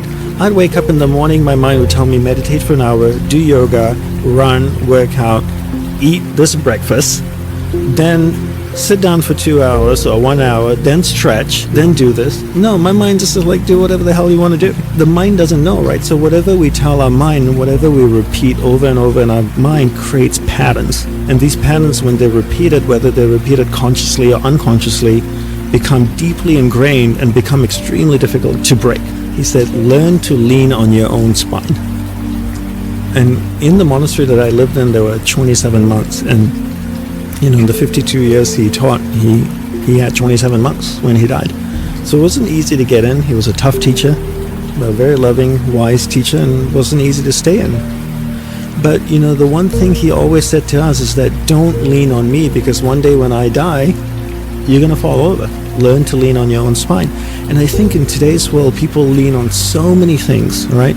Whether it's drugs or technology, and we just complicate things, right? For thousands of years, I believe, people learn to become sensitive to their mind, their body, and their nervous system. And that's how we survive on this planet. All over the world, whether it was in Europe, Africa, Asia, people went out to the forest. They knew what leaf or root or plant healed something. And that's how we survived, right? There was no doctor or pharmacy to go to. We understood our body. We knew how to connect with plants, with things. We were sensitive enough. And now, in today's world, we are the most amazing tool on the planet, our body and our mind. But yet, we don't try to understand it ourselves. We need technology to tell us about our body. We need other things to tell us about our mind. Right? Get to know your mind, get to know your body so that you can understand it. And we have the most amazing tool in the world, yet we turn to other things like technology and drugs and everything. Why? Just go within yourself and find out all answers are inside of you. So one common thing people say to me is, Janapani, if I meditate 5 minutes a day in the morning, will that help me concentrate? Two things here. One is, meditation doesn't help you concentrate. This is a total false, erroneous belief. Concentration leads to meditation. You cannot meditate unless you can concentrate. So meditation doesn't help you concentrate. Second is, look at it this way. Your whole day is a preparation. At first, your rituals throughout the day is what supports you. Then you start meditation, right? You can't meditate for 5 minutes a day and then the rest of the day practice distraction. Don't lead a life that supports meditation. My guru had a beautiful saying, and he quite often would say that, most people can't meditate because they do not lead a life that supports the practice of meditation. One of the brilliant things about my teacher was that he proved to us and showed us that technology and material things are not bad. There's nothing wrong with TV. There's nothing wrong with the cell phone. There's nothing wrong with computers. There's nothing wrong with the internet, as long as you are in charge. But if you allow the internet, whatever's happening on your computer, on your phone, to dictate your awareness in your mind, then you become a slave to technology, and then it can train you to be distracted. But as long as you're in charge of it, then it's totally fine. What beautiful tools, huh? I can pick up my phone and FaceTime my mom in Australia. I can see her, I can talk to her, I can smile and laugh. Why is that a bad thing? But I need to be in charge of my phone, and I think in today's world, we allow everything on the phone, everything on the computer, on the internet, to dictate where our awareness is going, and therefore we become a slave to everyone and everything around us. Problems are not problems. They're subconscious patterns that need to be adjusted. And I love that saying, problems are not problems, they're subconscious patterns that need to be adjusted. Once you understand that, all you have to do is adjust patterns in your subconscious, and you can change so much in your life. Because so much of the patterns in there were either placed in there by you or your surroundings, your family, your school, what you watch on TV, what you listen to, your environment, programmed to subconscious. So if you can adjust those patterns to what you want, you solve the problem. I think at the end of the day, it's all about desire. How badly do you want it? And most people, to be honest with you, don't want it badly enough. And when my guru asked me, when I told him I wanted enlightenment or self-realization, he asked me, what are you willing to do for it? And I said, I'm willing to give up my life. So I was willing, in my early 20s, when all my friends were graduating from engineering school with me, they were going out and parties and shagging women and getting drunk and, earning money, buying a car, getting an apartment, traveling the world. I said no, because I wanted something more. Not that I didn't think those things were great, I wanted something more. And I think today, you know, how many people really want to be concentrated? I would say there's so many incentives for concentrating, right? Benefits for concentration. Number one is that ultimately I would like to think that most people want to be happy. I think very few people wake up and say, I want to be miserable today. Most people want to be happy. How do you be happy? First, you become clear of what you want in life. You identify your purpose in life. You identify who and what is important in your life. Your purpose defines your priorities. Once you identify who and what's important in your life, then when you're doing what you love, when you're spending time with the people that you love, how do you get the most out of it? So if you love going to the gym and working out for an hour, how do you get the most out of it? You get the most out of it by being able to be concentrated while you're doing that. So if I love spending time with my best friend and having a glass of wine with him and sitting with him for an hour and chatting gives me tons of joy, and that's a priority in my life, the only way I can get the most out of the experience is learning how to concentrate. If I can give him or her my undivided attention for an hour, I can get the most out of that experience.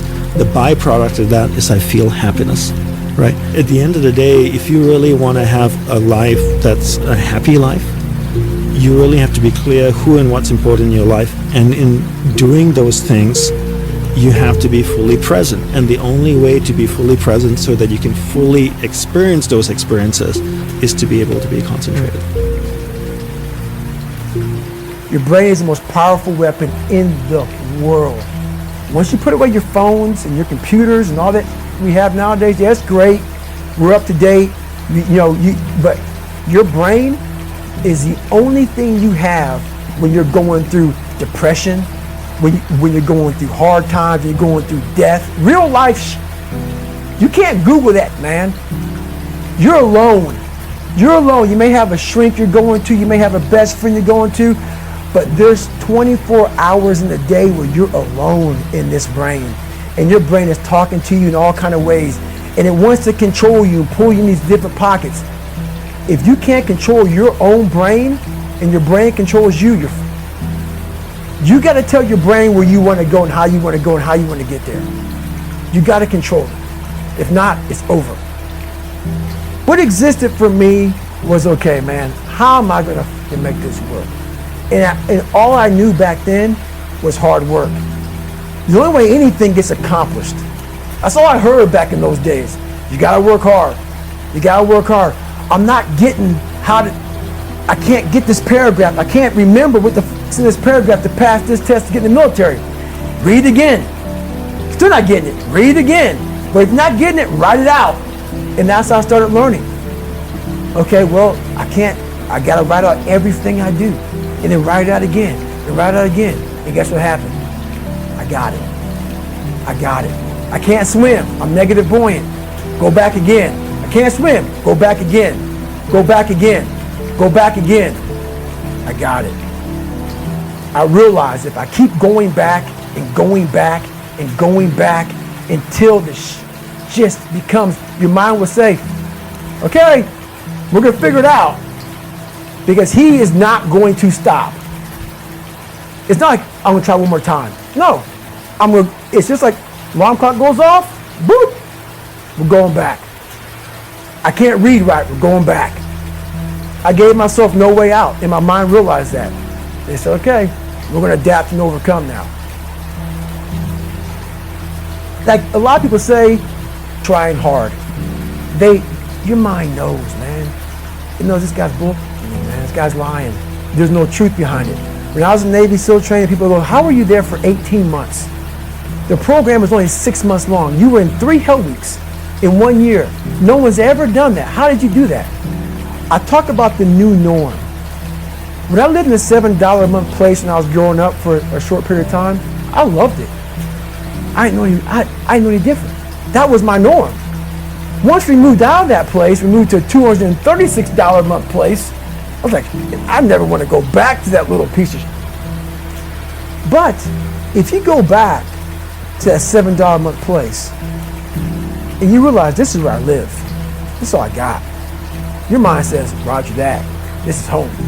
So when I was going through Navy SEAL training for 18 months and going back through all the hard parts over and over again, I told myself after the first time, I knew it was going to be a long journey there. My body was breaking down. It was just how it was going on. I said, you know what? This is my new norm. So my mind said, it's like going to work. Like you go to work and put your suit and tie on, I go into suffering every day. Every day, suffering, being broken, duct taping my feet up, stress fractures, shin splints, being broken. This is my new norm. And your mind says, if we're not broken, this ain't normal. We gotta be broken. So then your mind starts to get tougher and tougher and more callous. People, how'd you run on broken feet? Broken shins. My mind knew this is how we operate. We're in Navy SEAL training. This is what we are. I became hell. And that became my new norm. I gave myself no way out. There was nothing outside these walls of hell. Nothing. I love God, but for a short period of time, I became the devil, because that was hell. I became the boss, the owner, the CEO of Navy SEAL training. That was my mindset. And that's how you get through things. You immerse yourself wherever it is, and you become that. You become that and give yourself no way out. When I was 297 pounds and I was fat as hell trying to be a Navy SEAL, the scariest thing in the world to me, even to this day, was that could have been the rest of my life. I thought then I was trying hard. That's the scariest thing in the world. I thought then, 297 pound, working for Ecolab, spraying for cockroaches, making $1,000 a month. I thought that was me at my 100% potential. Come to find out, a few years later, I wasn't anywhere near that. 106 pounds less, graduated Navy SEAL training, went on to do all these other things. Looking back on that, that was me trying hard. That's why people gotta understand, what is in us, we have no idea until we start trying hard. And I mean really trying hard, where you're obsessed with, hey, this is my new norm. My new norm is that, wow, this isn't always fun. It's not always meant to be fun. And that's when you know you're trying hard. People hear my story and think this guy is sadistic. I realized how the brain works. I figured out how the brain works. I'm a scared kid, and that's what gives me so much power. I had no foundation, and I built this off of just researching the mind. The feeling you get is basically invincibility. You realize that you can't do it all the time. When you need to do it, I know I can go to a place that I can live in. And when you know that you can run on broken legs and you can do certain things that a lot of people can do, but they're not willing to do, this power, this sympathetic nervous system of fight or flight, and you're fighting, it gives you this charge of energy of when you're sitting there at 3:30, 4 o'clock in the morning and you're duct taping your feet up because they're broken, and you're doing it by yourself, and you're going through arguably one of the hardest training in the world. And these guys, most of them are healthy, and you're going through it broken, and you're already at a disadvantage, but you're still there. You can feed into that and tap into that for a lot of power. But if you look at it, well, I'm broken, man. I'm not gonna make it. But if you look at it as, man, I'm broken and I'm still here. And I'm fighting, and I'm gonna find a way to get through this, because I have no other place to go. It gives you a lot of power. When things start to suck really, really bad, my brain, and a lot of people's brain, they don't go to your dad beating you up. Your brain says, we gotta get out of here. This is miserable. So anger goes away a lot of times when you're suffering, because your brain just says, we gotta run, we gotta go. So that anger is not popping up saying, oh, I'm gonna show them, I'm gonna show those people. No, there has to be a much deeper. When I say deeper, it has to be down to mineral soil. It has to be down to that nice mineral soil where nothing can burn. You can't burn dirt. So it has to be down that low, that literally is something in you that's at the core of your soul. But you don't find it unless you spend a lot of time with what you want to be in life.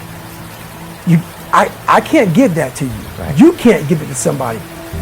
When you find your true passion in life, and my passion for me was like, oh, I want to be, I didn't give a Navy SEALs, Army, I don't give a shit.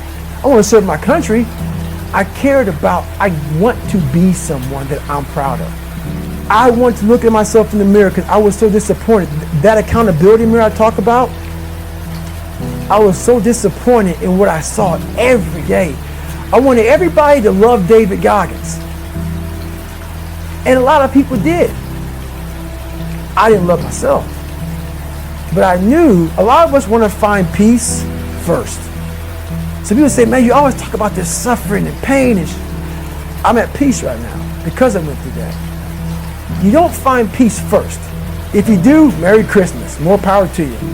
More power to you. I found peace on the opposite end of finding myself.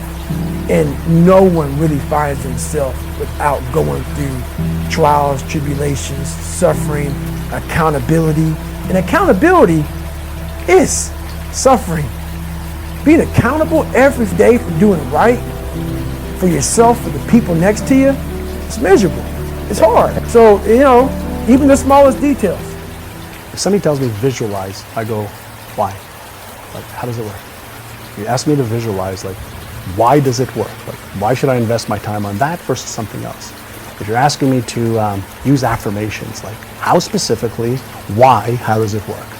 If you're asking me to emotionalize, well, what's happening in me to tell me I need to create these false senses of feelings?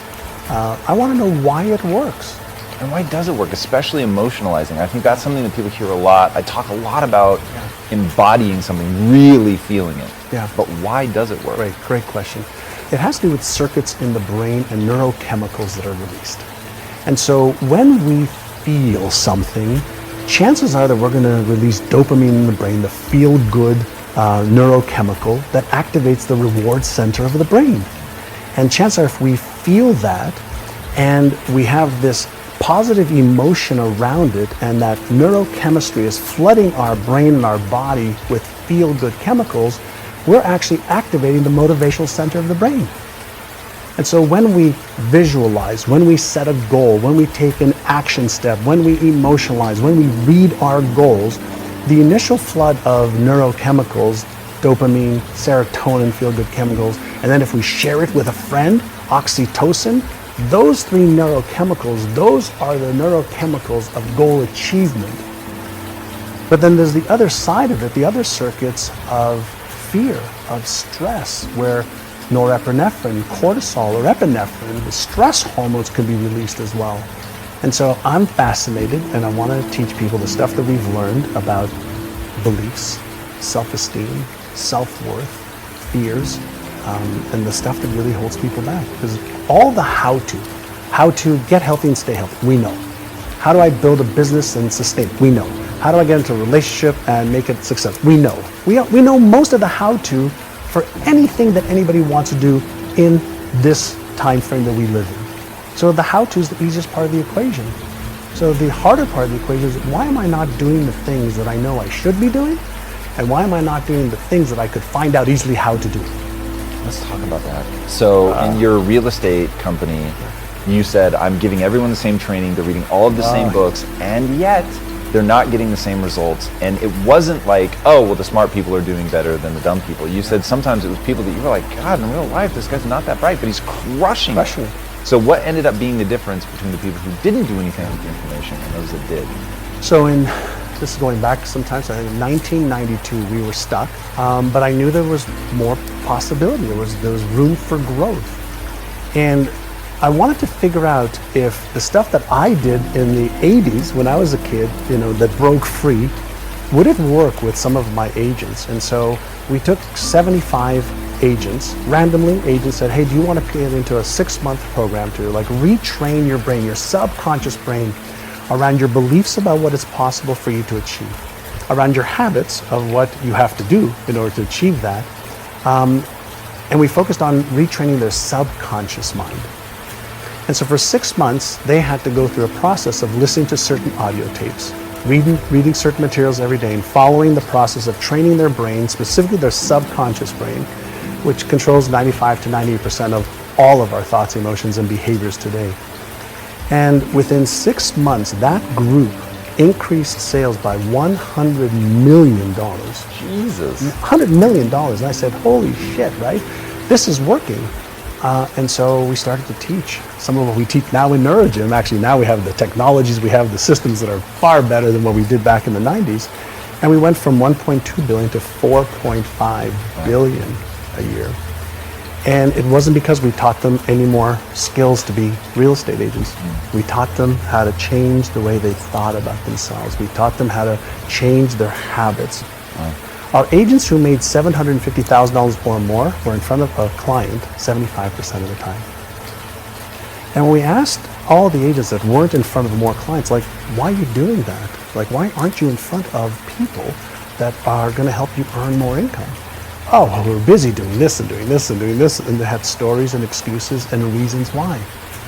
And so part of the work that I love to do now is really help people understand, what is your story? Like, what's the story you're telling yourself? Because we all have a story. We have a money story, a relationship story, a health story. We have a story for everything. And then that story keeps recreating our lives over and over and over again. And we have beliefs that support the story. We have habits that support the story. We have people that support the story. We have systems that support our story. And so my question I always ask people, who would you be with a different story? The first source of shame, when I was 5, I moved from Israel, where I was born, to Montreal.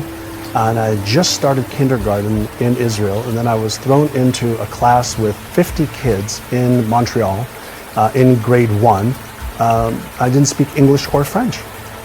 And so I felt stupid. I felt like I sat there, looking up at the ceiling, bugging the other kids, and was consistently reprimanded, consistently put in the principal's office. And then I was consistently, brought, to my knees with my parents. My father was physically abusive.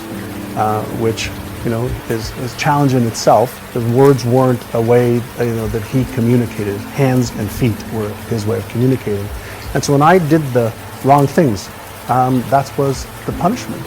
And so I felt embarrassed that I wasn't smart enough, that I wasn't good enough, that I wasn't going to amount to much. And back then, school was, my parents were trying to say, go to school, do well. That's your way out of where we were living. That's your way out of this life that we're having, which wasn't a bad life. We had food on the table, we had a roof over our heads, but there was always a struggle. You've become this really extraordinary example of rewriting your story. How did you get out from under the story that you would have had to have been forming if your father was abusive? I know a lot of people are watching this right now, they are stuck in a story, man, like something happened to them as kids or whatever's happening to them now.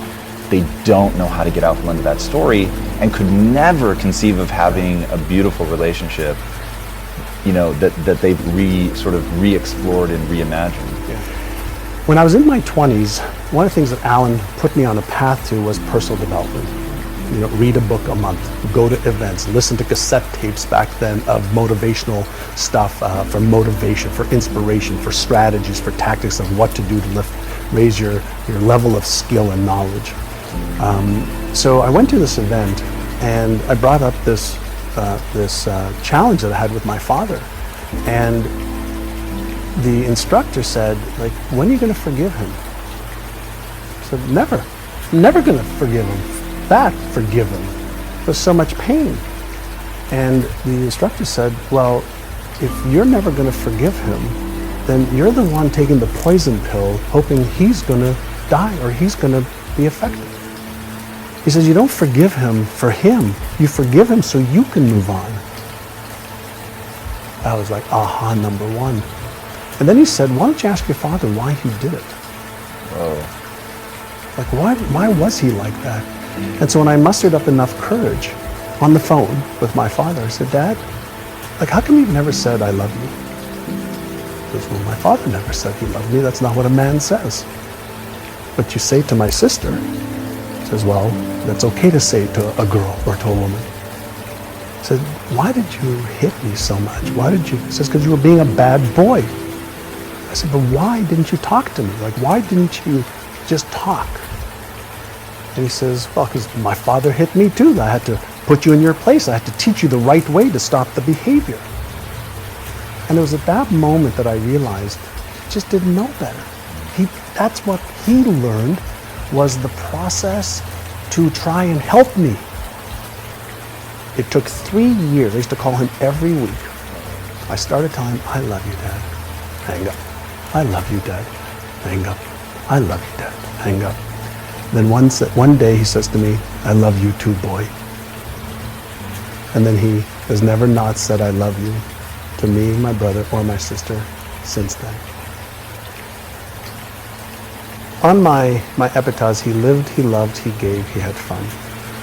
I always thought that if there's a way that I could somehow use my life in a way that I can make somebody else's life a little bit easier to live, either through knowledge or understanding or love or a process, then my life has been worthwhile. And so I just want to make a difference. And I'm one of the people that doesn't believe that there's anything wrong in the world. Everything's unfolding exactly as it should. There are many things not to my taste that I don't understand, but I just want to make the journey as good as I can for as many people as I can. Don't tell people what you know. Keep them poor. But, unfortunately, the poor will always be amongst us because it starts up here. It's in their words, and the words become flesh. But when they say, I can't afford it or I can't do that, they become what they say. And I meet so many people, I can't afford it. You think I'm made of money? My PhD dad, he says, what do you think I am, made of money? I can't afford that. And my rich dad would say, that's why he's poor. Poor people say, I can't afford it, I can't do that, I don't have time. Because this is an escape. It's an escape. You know what I mean? It's easy to say, I can't afford it. Oh, I'm too tired. Oh, I can't go to the gym. When you could go to the gym, but no, I can't. Truth is, I'm just too lazy to go to the gym. A question opens the mind, a statement closes the mind. So when you say, I can't afford it, their mind shuts down, and you become what you say. But the thing is that we become creatures of our own habits. And until we break the habit, we don't change. Poverty is passed on. It's taught in the families. And middle class is taught in families.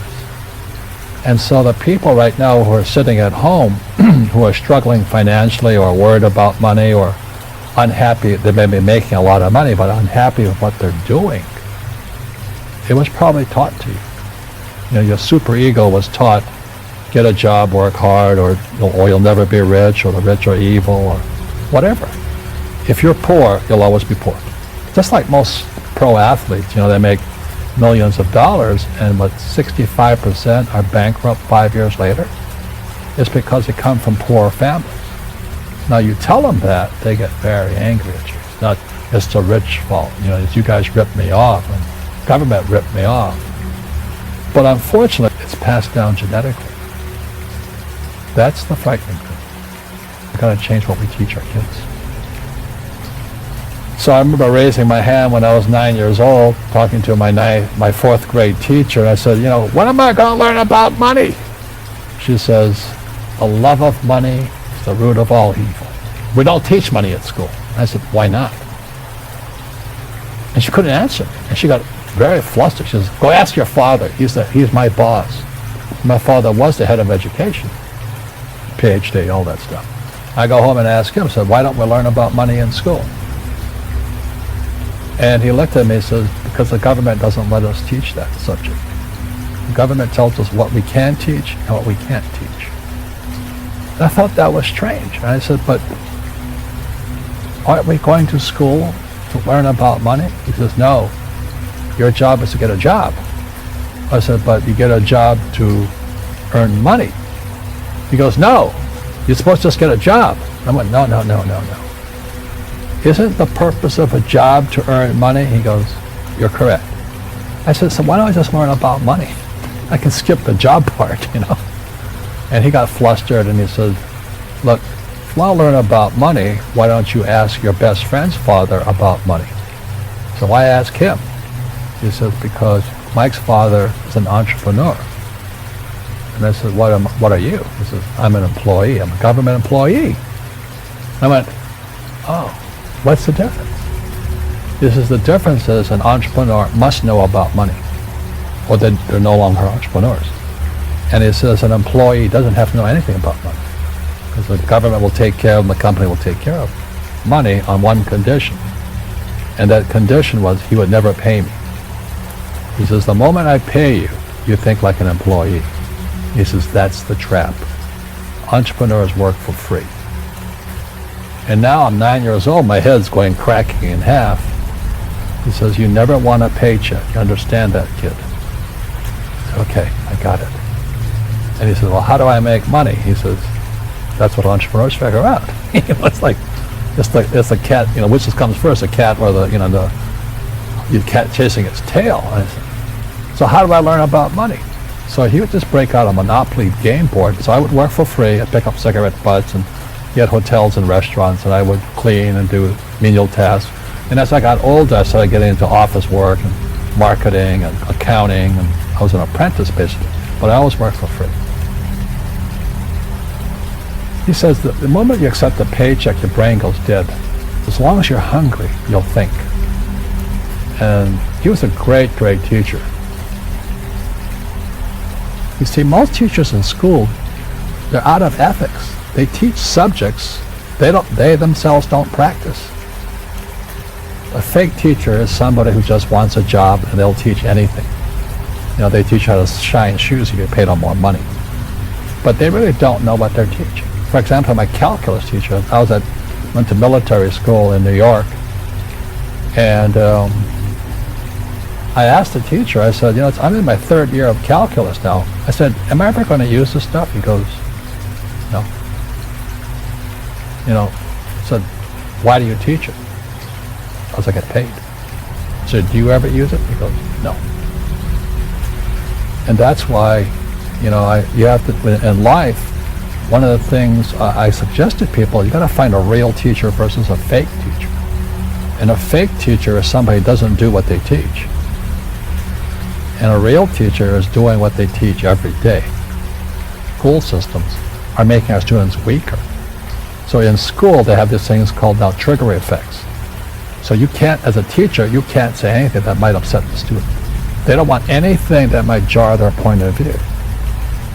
So if I went into school, I'd be thrown out because I threatened them. And to me, isn't school about opening your eyes and minds to new ideas?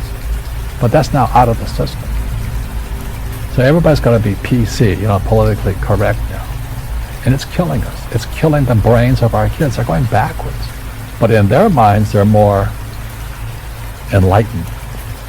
If I didn't have ideas that shook me, I wouldn't learn anything new. But now these trigger mechanisms, we're actually making our students weaker in school. My success comes from spirituality, not finance. You see, people say, well, why don't you give the poor money? So the only problem with that is it just creates more poor people. You give a man a fish, you get a lot of people who want more fish, But you teach them to fish. We're more antagonistic, more antisocial. Social media is antisocial. That's the danger part. So the reason I'm speaking on spirituality, we got to evolve. It means meditation, it means yoga, it means praying, it means going to church, whatever it takes. But you got to get back to calm and peace and meditation. One generalized principle is emergence through emergency. So when you look at the word emergency, the base word is emerge. The only way humans evolve is via emergency. A big one's coming. And it's going to be, as we all know, our banks have ripped us off immensely. They're just a bunch of crooks. I don't know how they can live with themselves. But, the bankers rip off trillions and they get bonused in billions. Nobody goes to jail. That's the sickness of our society. So that's when I write about financial education. It's almost like self-defense. It's almost like taking judo against our own government and our own banking system and Wall Street. And people who are afraid of making mistakes, like they teach in school, they don't ever grow. Because spirituality is there's good and there's bad. There's right and there's wrong. There's up and there's down. Most people only want to be right. They only want to be positive. Well, you can't have that. That's not reality. Every time I failed, it was like, good. I said, okay, what have I learned? And the average person, the reason they're poor is they haven't failed. they play it so safe. They haven't made any mistakes like they taught in school. That means they don't learn anything. That's why the school system's actually fundamentally corrupt. It's anti-education. Don't make mistakes and don't ask for help. And if I didn't ask for help, I have my accountants, my attorneys, my bankers, and all that. I go into business like a rugby team. Boom, boom. We kick butt. But the average guy is standing there, I'm an A student, I'm going to do this all on myself, and a bunch of rugby players run you over, and you go, well, they're not playing fair. You know what, you're playing stupid. You should have a team. You should have accountants, attorneys, and bankers, and all that stuff. But that's not the game I want to play. I said, then don't play the game. So what I say to young people is, you find your game. So I'm not here to tell you don't do this, do that, don't do that, do this. I'm here to change the way you think. And if I can change the way you think, I can't help but change what you do, can I? Let me introduce you to the concept of success. Ben Franklin was a pretty smart guy, and I want to start with a quote by him. If you do tomorrow what you did today, you will get tomorrow what you got today. You want to know what that means? The average American makes between 3 and 5% more each year. That's the deal. And in today's economy, I'm not sure we're going to make the 3 to 4 to 5% next year as employees.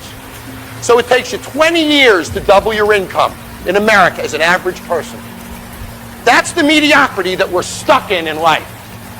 And then you meet people who have the uncanny ability to double their income in a year, to get promoted 5 times in a year. The ones that beat the system, the ones that conquer it. You've all seen them, haven't you? The difference between them and the ones that don't do that is that they wake up in the morning and they think differently. They understand that if I do tomorrow what I did today, I'm going to get tomorrow what I got today. You want a bigger car? How about a nice house in Tahiti? Sure, would you love a nice house in the hills? We all want better things, don't we? We all want more friends, more stuff, more money, more security, more travel, more enjoyment. If you do the same thing tomorrow that you did today, you're stuck. Stuck. And it doesn't change. And it grows a little at a time. And you get a taste of success. But it's never fast enough. It never excites you. And when it does, it's a good month, or a good 2 months, or a good 3 months. But it doesn't provide a trajectory that creates success. So the first thing I want you to think about today is I want you to wake up tomorrow and do something different. And understand if you do the same damn thing, you're stuck. Just because you did it a certain way yesterday, there's no reason to do it that way today. I want it to hit hard. That's not what drives success. You do. There's no place for patience in business. Patience in life means things happen slower than they could.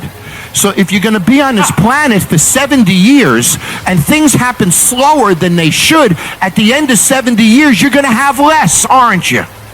Less experiences, less time, less money, less of everything. So let's all hurry up, man, and get more out of life. If you think your life is complete, then I suggest that you're an ass. Because tomorrow always has a great opportunity in it. Your life is not complete until you close your eyes. So when you say somebody who's in a job they hate would love to be able to do this, my comment is, why the hell are you in a job you hate? Don't you have the courage to leave it? So you're in a job you hate, you're doing nothing to change it, but you'd like better. Sometimes you have if to they, do but if better. they have mouths to feed. Sometimes I get it. But what were the things about you? Listen, we'd have to go over those specific cases, I think, and really get into each person to break them. But what do you think that were the things about you? One of it is you always had your eyes open to tomorrow and new opportunities. What were some of the other things as part of your personality? Because there aren't many people like you, but I've seen and I'm studying more and more people where amazing things are happening at 55 and 60 and putting them on life journeys that they never thought they were going to have. And I'm seeing that you guys have a lot of the similar attributes, but what do you think? What was it about you, John? Courage. The first time I went and shot a pilot for bar rescue was really hard. You think it's easy to scream at people on national television, to insult people on national television, to call you a jerk, challenge your marriage, challenge your integrity, challenge your professionalism? That's hard. That's not who I am. I don't wake up and embarrass people in front of their friends, in front of their family. Bar rescue is the hardest work I have ever done. The courage that it takes for me to go out there and do these things. The only final advice I would give you is I've lived a very unconventional life. And it's because I live my dream every day. Dreams are inspiring. Work is not. Find a dream. Dreams make this world go on. It built our whole country. And when we get in a rut as human beings is when we lose touch with our dreams. We lose the ability to fight for those dreams. So don't be an employee of Google. Live your dreams at Google. Find a way to match your dreams with the goals of your company and your own work, because there's nothing worse than when you see somebody who lost touch with their dreams. You wake up in the morning, you're failing. So you blame the president, you blame Congress, you blame Greece, blame the euro. I mean, construction industry, it's the mayor, it's the... And you wake up in the morning and you look in the mirror and you're not failing because it's the other guy's fault, or it's the economy's fault. But if you looked in the mirror and said, I'm failing because of me, you wouldn't like it, and you'd change that. And I believe the common denominator of failure in any business is excuses. As long as you wake up and blame poor sales on the economy or an environment, then you have no motivation to make it better, because it's not your fault. But in the worst economic environment 4 or 5 years ago in this country that we've seen in our lifetimes, there were people making a lot of money, weren't there? In the height of that recession, there were people selling advertising, people opening restaurants, people building businesses. Somebody's making money, so the excuse is bull. It's bull. So wake up in the morning and own your failure. Look in the mirror and say, I'm failing because of me, and you won't like it, and then you'll change it. But as long as you don't put it on you, you have no motivation to change it. So in short, if you own your failure, you'll own your success. If you don't own your failure, you'll never dig out. And I find that in any business. Always the common denominator of failure, personally, is excuses. You don't want to be a failure, do you? Not at all. You don't want to look in the mirror and experience that. If you can't blame anybody but yourself, you're going to change. You're going to fight it out. That's the deal. I have a dear friend who works for a large company, and he wants to open a franchise of sandwich stores. So he meets with me. He says, John, I need some advice. Do I leave my long-standing job and benefits and do this? Or do I... So why can't you have your cake and eat it too? Right? Why can't you bring in a partner? Why can't you bring in somebody to do it? There's ways to get there. It doesn't have to be absolute. So if somebody wants to create a second career, create new opportunities in their life, figure out a way to do it without risking what you have, right? And if you want it enough, you'll figure it out. I BS'd my way into jobs that I didn't have the experience to do and pulled it off. But I had to believe in myself to BS my way into it. And I knew I could figure it out too. Right. And that gave me the confidence to show up at the interview and convince that guy to hire me, because I was convinced myself that I could do it. And that comes across. You got to wake up in the morning and drive revenue, which means you got to have the promotions, the ideas, the energy to elevate a business. You got to be a rainmaker in business, or you're never going to get anyone wet. And when they don't get wet, they dry up and go away. And it's that wetness of a rainmaker that filters down and trickles to everybody's success. You have to drive the energy of revenue to be successful. And when you do, you'll have no expense problems. I drive quality as a leader. My systems maintain quality. Now, with regard to new projects, to me, every new project is a ball. And I have to move that ball every day. So I know, for example, that I have 4 balls on my desk. They might be 5 pads. Let's say 5 balls on my desk. They might be 5 different pads, 5 different books, 5 different projects. Every day, I'm going to move those 5 balls. That's the way I live my life. And I can't go to sleep at night if I don't move every one of those 5 balls every day. Sometimes I have 3 balls. Sometimes I have 7 balls. But the amount of balls that I accept and put on my desk Every one of them is going to move forward every day, and I become relentless. So I've learned to live my life based upon the progress I make on a daily basis. And I believe that business is defined by what we do every day, every single day. And business is defined by the days that we have. So if you move those 5 balls every day, you can't help but be successful. You will achieve it, but you'll achieve it on a daily basis. It's an interesting concept because you have to think about this. Why is it that you can give someone a sugar pill, a saline injection, or perform some false surgery or treatment, and a certain percentage of those people will accept, believe, and surrender to the thought without any analysis that they're getting the real substance or real treatment. And they begin to program their autonomic nervous system to make their own pharmacy of chemicals that matches the exact same chemical or treatment that they think they're getting. Now, it says a few things. Number one, it's not the external substance that's doing the healing because it's inert. There's some type of innate capacity for the body to heal, and there's some correlation between the mind and the body. So that pill represents possibility for the person. And so if you think about this, when they see the pill, they're conditioned into thinking that that pill can do something good for them. So in a depression study, for example, 3 out of 4 people that are taking a placebo in a depression study get better. Now that's 75%, which means that when that person sees the pill represents hope, a possibility for them. They begin to select a new idea, a new thought, that they could be better, a possibility. It's called a clear intention. Some people will begin to become inspired, enthusiastic, excited, and when you combine that clear intention with an elevated emotion, you are changing a person's biology from living in the past to living in the future. And they begin to make their own pharmacy of antidepressants that begins to help them. Now, it's not a one-shot deal, because in those studies, for example, the person who's taking the placebo has to take that pill for 6 weeks or 8 weeks. So every day, then, they're reminding themselves of a new future reality. And that pill represents a symbol. It represents a symbol of hope, a symbol of possibility. And instead of them relating to themselves in a limited way, that they have to resign to the idea that they can't think greater than how they feel in a depression study, or feelings have become the means of thinking, they're actually changing their physiology by thought alone.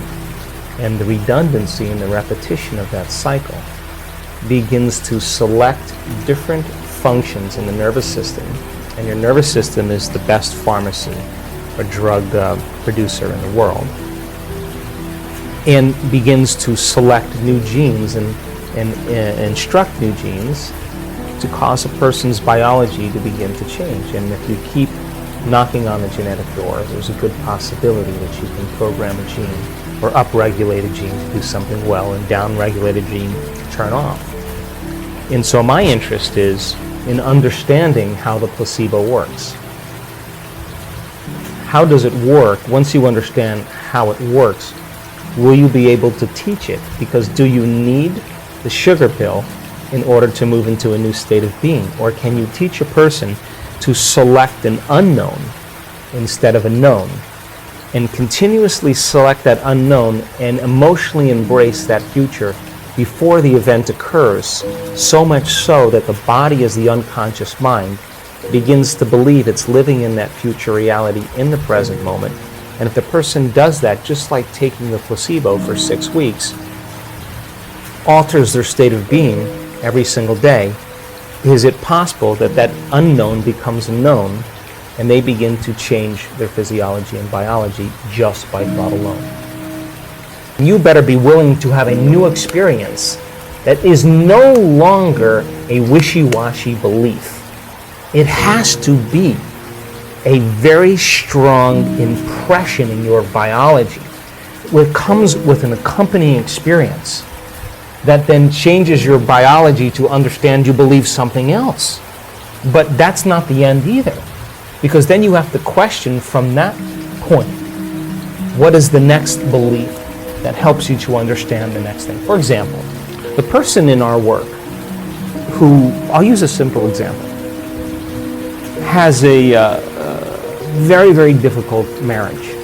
And her marriage falls apart, her husband was abusive, and lived by the stress hormones for an extended period of time. Of course, all her energy is going for some threat in her external environment.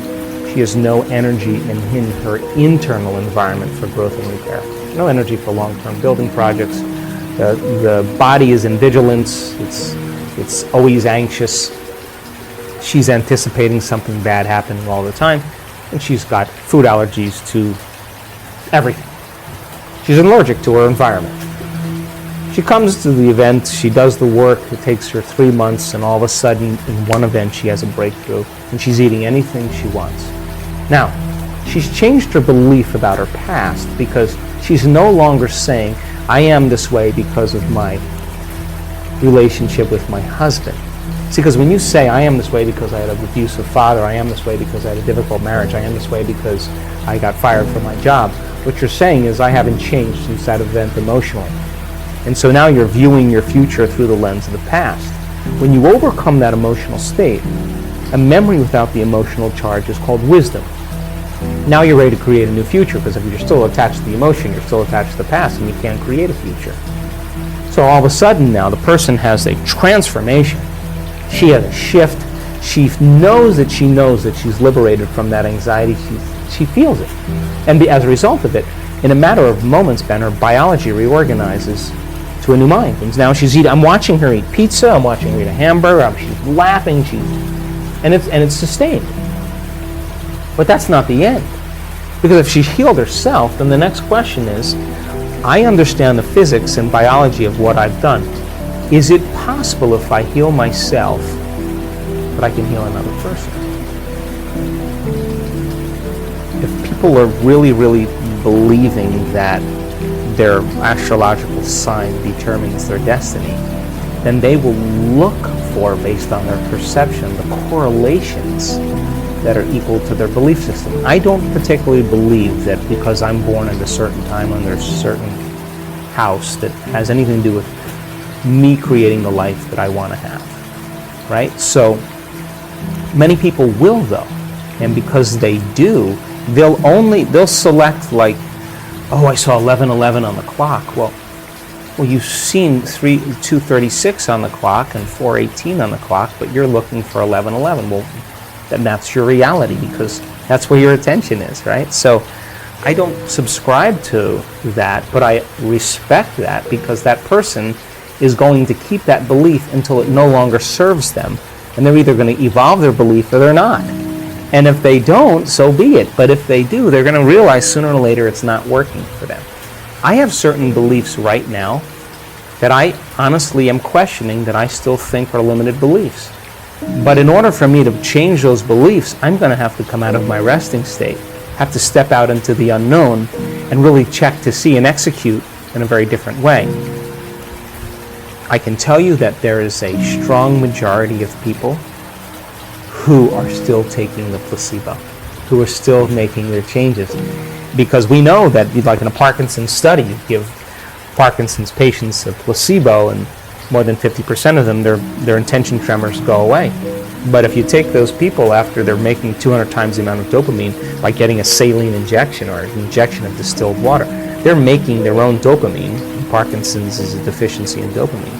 When they return back to their life, and they see their caregiver and they play chess with their friends and they see their wife or sleep in the same bed or whatever it is, their personal reality is creating their personality, reminding them who they are. Their disease comes back because they're back to the same identity. And that's how strong the environment is. So our students who continue to do the work are still sustaining and producing more changes. Now that's the majority of our students, because our students are committed. But we do have students that don't make it. Why? Because this is is we're doing something that is unknown. We're doing something. Not everybody is going to make that. Like, not everybody's going to finish the mile. Not everybody's going to make the journey to the top of the mountain. You know, it's a journey. And so we ask people then, the ones that have had chronic diseases or conditions, the majority of them, by the way, are still doing exceptionally well. Some of them have had a disease return. And what we have them do is measure. Every 3 months or 6 months, you measure. Why? Because this is not about denial. This is about knowing. So with the people who have had some conditions return, we ask them to measure, and then we ask them to go at it again. And if their values aren't changing, we ask them to intervene with other medical means or whatever they need to improve. So the ones that have had the healings, though, the majority of them are still doing exceptionally well. Some of them that stop taking the placebo, they lose their job, they lose their mother, they lose their life, and they get stressed, and they go back to their old self. Well, it's a matter of time when we're going to start seeing some of those conditions return. What happens if you take a cold shower every day? The heart rate is going to go down with 20, 30 beats a minute, 24 hours a day. That means stress is gone. If you take a couple of minutes and you make sure all the body adapts to the cold, because you know you are very warm. You're warm like a hot dog. Right. When you wake up. I go directly straight to the cold and get the biggest of reactions on my body, and within 30 seconds or something, I'm completely not feeling the cold anymore. And then 2 minutes later, I've just finished it. It's okay. Doesn't need anymore. But what the importance of that in the morning is that you wake up your vascular system. And your vascular system is like 2.5 times the world around in the length of the veins, arteries, and capillaries. Everybody has it. And it contains millions of little muscles. And they are trained if you go in and adapt to a cold shower a day.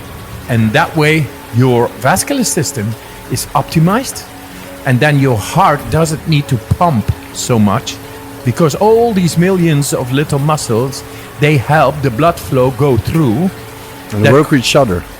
Yes, it's one closed system, and the originator is the heart. What happens if you take a cold shower every day? The heart rate is going to go down with 20, 30 beats a minute, 24 hours a day. That means stress is gone. This is what we do. It's a hormetic exercising, hormetic stress exercising is a cold shower. Cold shower a day keeps the doctor away.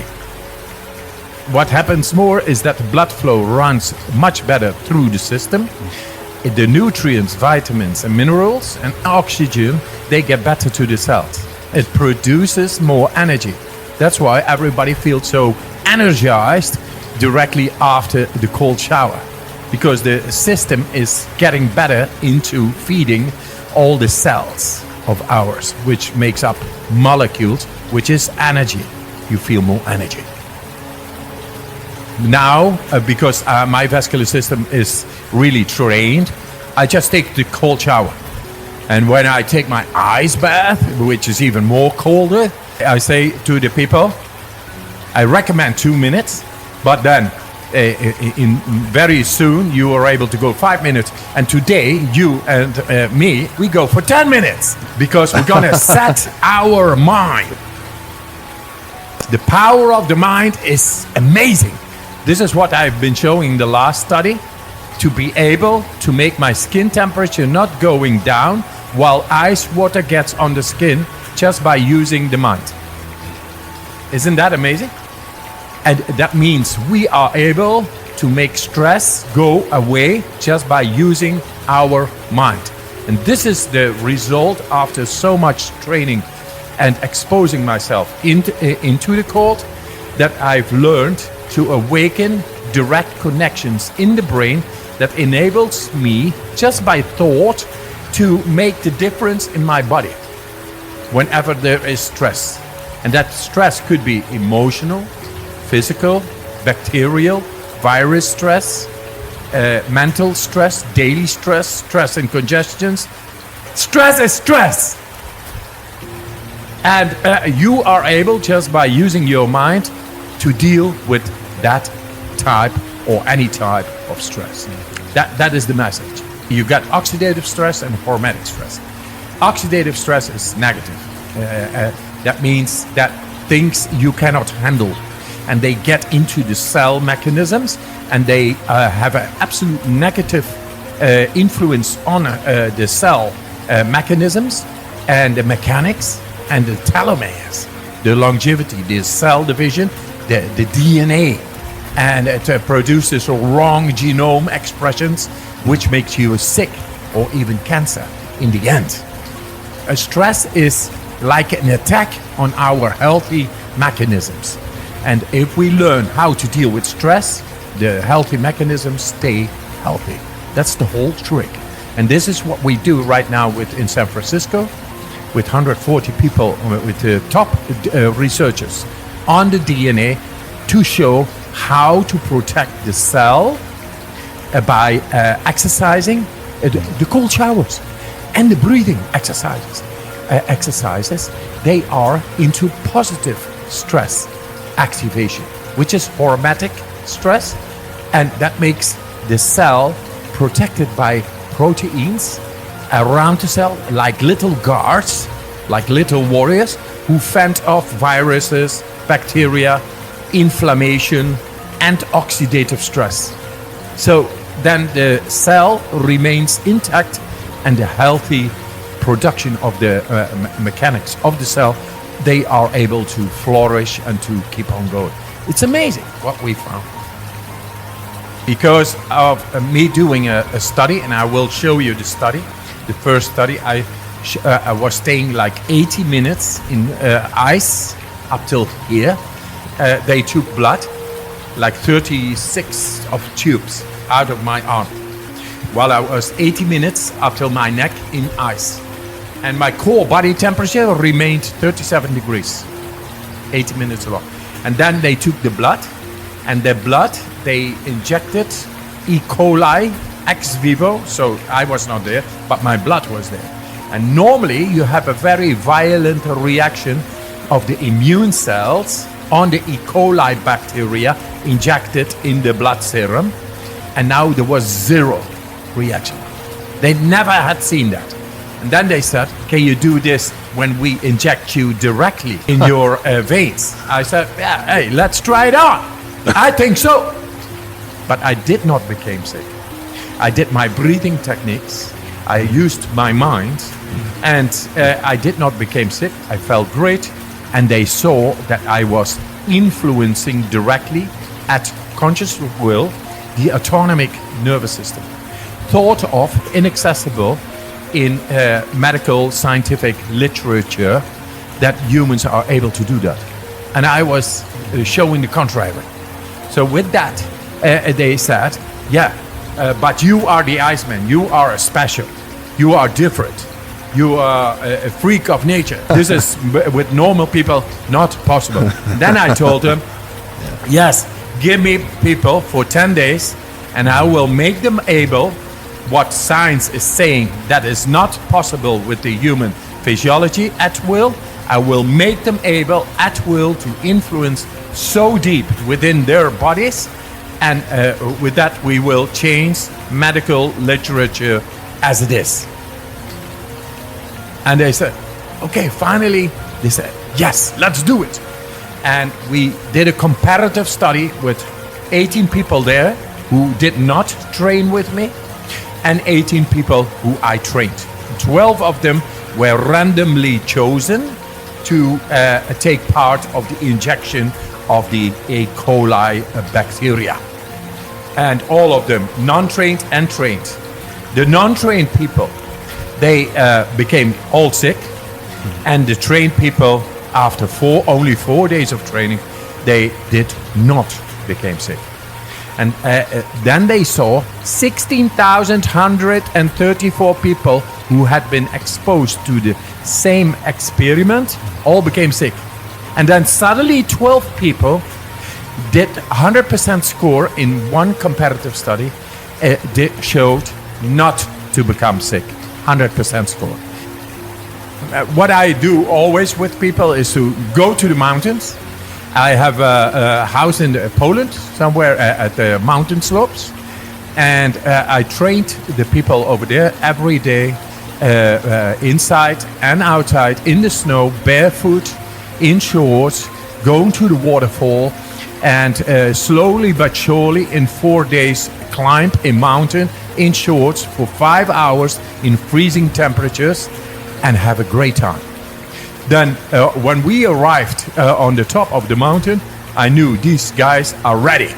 Let it come. Let the injection come of the bacteria. They will show the difference. And 4 days later, they were in the hospital, got the injection, and they turned around scientific literature as it is. We are able to do so much more than has been believed by science and scientific community, and we have to bring this to the people. I remember walking across this yard on what seemed to be a random day, my head down, lost in my own world of issues, like many of you do daily. I'm almost at the center of the yard. I raised my head and Muhammad Ali was walking towards me.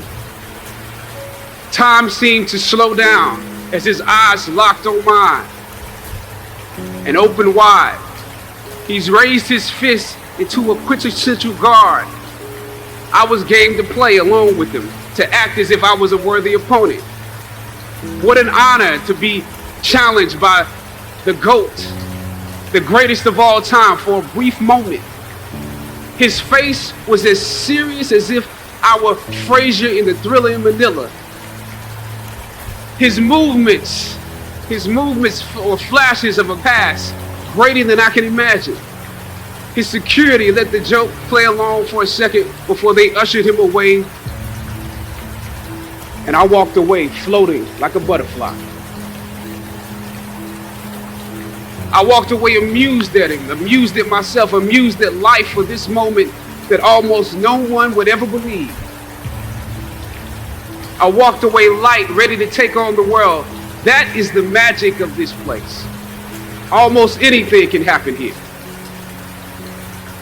Throughout ancient times, institutions of learning have been built on top of hills to convey that great struggle is required to achieve degrees of enlightenment. Each of you had your own unique difficulties with the hill. For some of you, the challenge was academics. And I want to say something to that. You know, sometimes your grades don't give a real indication of what your greatness might be. For others, it was financial.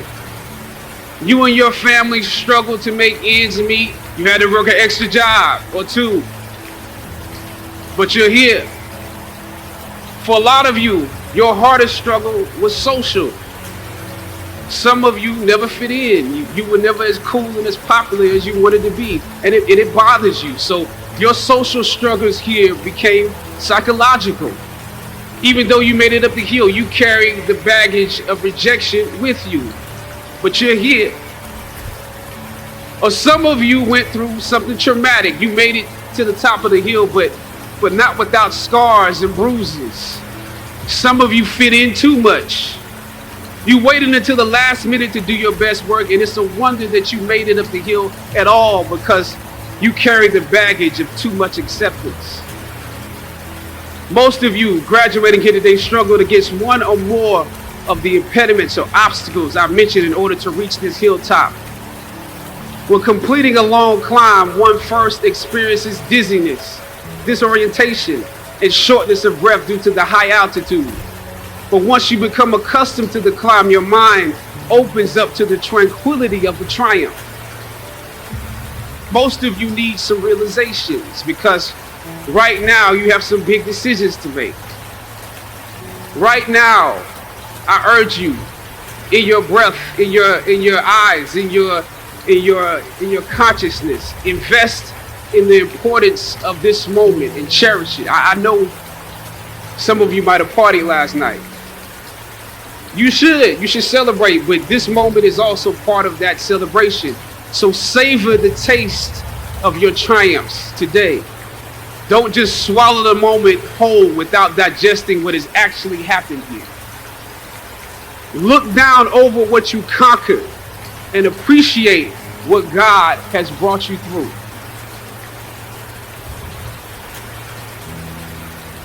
I was on a roll when I entered the system of entertainment, theater, television, and film. In my first New York audition for a professional play, I landed the lead role. From that play, I got my first agent. From that agent, I got an on-screen audition. It was a soap opera. It wasn't Third Watch. It was a soap opera on a major network.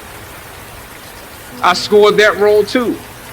I felt like Mike Tyson when he first came on the scene, knocking out opponents in the first round. With this soap opera gig, I was already promised to make 6 figures, more money than I had ever seen. I was feeling myself. But once I got the first script, and with soap operas, you very often get the script the night before and you shoot the whole episode in one day with little to no time to prepare. Once I saw the role I was playing, I found myself conflicted. The role wasn't necessarily stereotypical. A young man in his formative years with a violent streak pulled into the allure of gang involvement. That's somebody's real story. Never judge the characters you play. That's what we were always taught. That's the first rule of acting. And any role played honestly can be empowering. But I was conflicted because this role seemed to be wrapped up in assumptions about us as black folk. The writing failed to search for specificity. Plus, there was barely a glimpse of positivity or talent in the character, barely a glimpse of hope. I would have to make something out of nothing. I was conflicted. Howard had instilled in me a certain amount of pride, and for my taste, this role didn't live up to those standards. It was just my luck that after filming the first 2 episodes, execs of the show called me into their offices and told me how happy they were with my performance. They wanted me to be around for a long time. They said, if there was anything that I needed, just let them know. That was my opening. I decided to ask them some simple questions about the background of my character, questions that I felt were pertinent to the plot. Question number 1, where's my father? The exec answered, well, he left when you were younger. Of course. Okay. Question number 2. In this script, it alluded to my mother not being equipped to operate as a good parent. So why exactly would my little brother and I have to go into foster care? Matter of factly, he answered, well, of course, she's on heroin. That could be real, I guess. But I didn't want to assume that's what it was. If we're around here assuming that the black characters in the show are criminals on drugs and deadbeat parents, then that would probably be stereotypical, wouldn't it? That word stereotypical lingered. One of the execs pulled out my resume and began studying it. The other exec wore a smile, trying to live up to what they had promised me only a few moments before. If there's anything you need, just let us know. She said, as you have seen, things move really fast around here. But we are more than happy to connect you with the writers if you have suggestions. Yeah, I said, that would be great. I said, because I'm just trying to do my homework on this. I didn't know if you guys had decided on all the facts, but maybe there's some things we could come up with, some talent or gift that we can build. Maybe he's really good at math or something. He has to be active. I'm doing my best not to play this character like a victim. So you went to Howard University, huh? The exec holding my resume interrupted, peeking over the pages. Yes, I said proudly. He slid my resume back in his desk and said, thank you for your concerns. We'll be watching you. I left the office. I shot the episode I had come in to shoot on that day. Probably the best one I did out of the 3 because I got what was bothering me off my chest. I was let go from that job on the next day. Phone call from my agent. They decided to go another way. The questions that I asked set the producers on guard and perhaps paved the way for a less stereotypical portrayal for the black actor that stepped into the role after me. As the scripture says, I planted the seed and Apollos watered it. But God kept growing. God kept it growing. Yet and still, when you invest in a seed, watching it grow without you, that is a bitter pill to swallow. A bitter pill. Anybody that's ever been fired knows what I'm talking about. Even if you really don't want the job, when they let you go, it's like any breakup. You act like you don't care. I didn't need that damn job anyway. I didn't need them. But when you have those moments alone, you start to wonder if there was a better way to handle it. And if you could have handled it better, maybe you could help your family. And then before you know it, you're broke. And you find yourself scraping together change just so you can ride the subway so that you can get the next job. And maybe if you could book something else, that would eclipse the feeling of doubt that's building. But it seems like you can't pay them to hire you now. My agents at the time told me it might be a while before I got a job acting on screen again. Well, that was fine because I never wanted to act in the first place. And I definitely didn't want to be caught dead going after a fake Hollywood pipe dream. I'm more of a writer-director anyway, so forget their stories. I can tell my own stories. As conflicted as I was before I lost the job, as adamant as I was about the need to speak truth to power, I found myself even more conflicted afterwards. Sometimes you need to get knocked down before you can really figure out what your fight is and how you need to fight it. At some point, my mind reverted back to my experiences here, to the professors that challenged me and struggled against me. Finally, I thought of Ali in the middle of the yard, in his elder years, drawing from his victories and his losses. At that moment, I realized something new about the greatness of Ali and how he carried his crown. I realized that he was transferring something to me on that day. He was transferring the spirit of the fighter to me.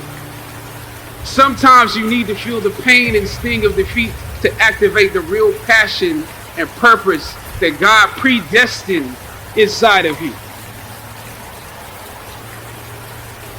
God says in Jeremiah, I know the plans I have for you. Plans to prosper you and not to harm you.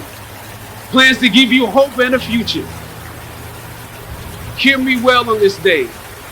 When you have reached the hilltop and you are deciding on next jobs, next steps, careers, further education, you would rather find purpose than a job or a career. Purpose crosses disciplines.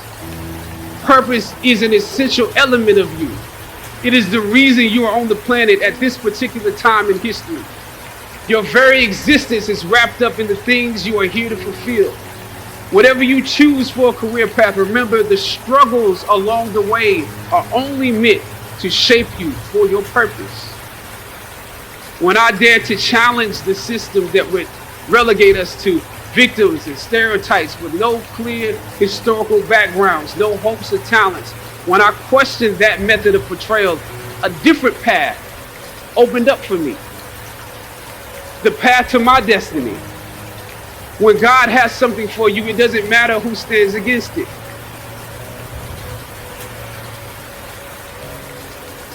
God will move someone that's holding you back away from a door and put someone there who will open it for you. If it's meant for you,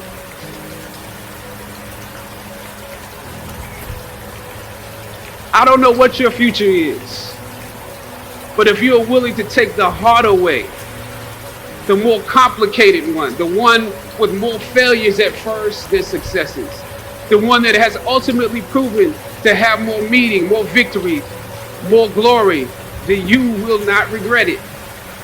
Now, this is your time.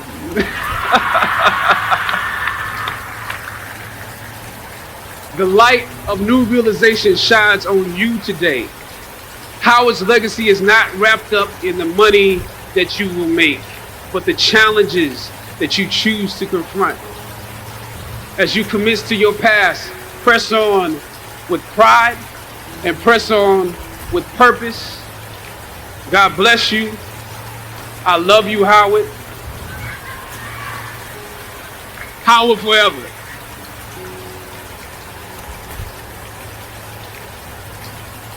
I mean, the technology is great. You know, it's lots of fun, very helpful, makes a lot of things easy.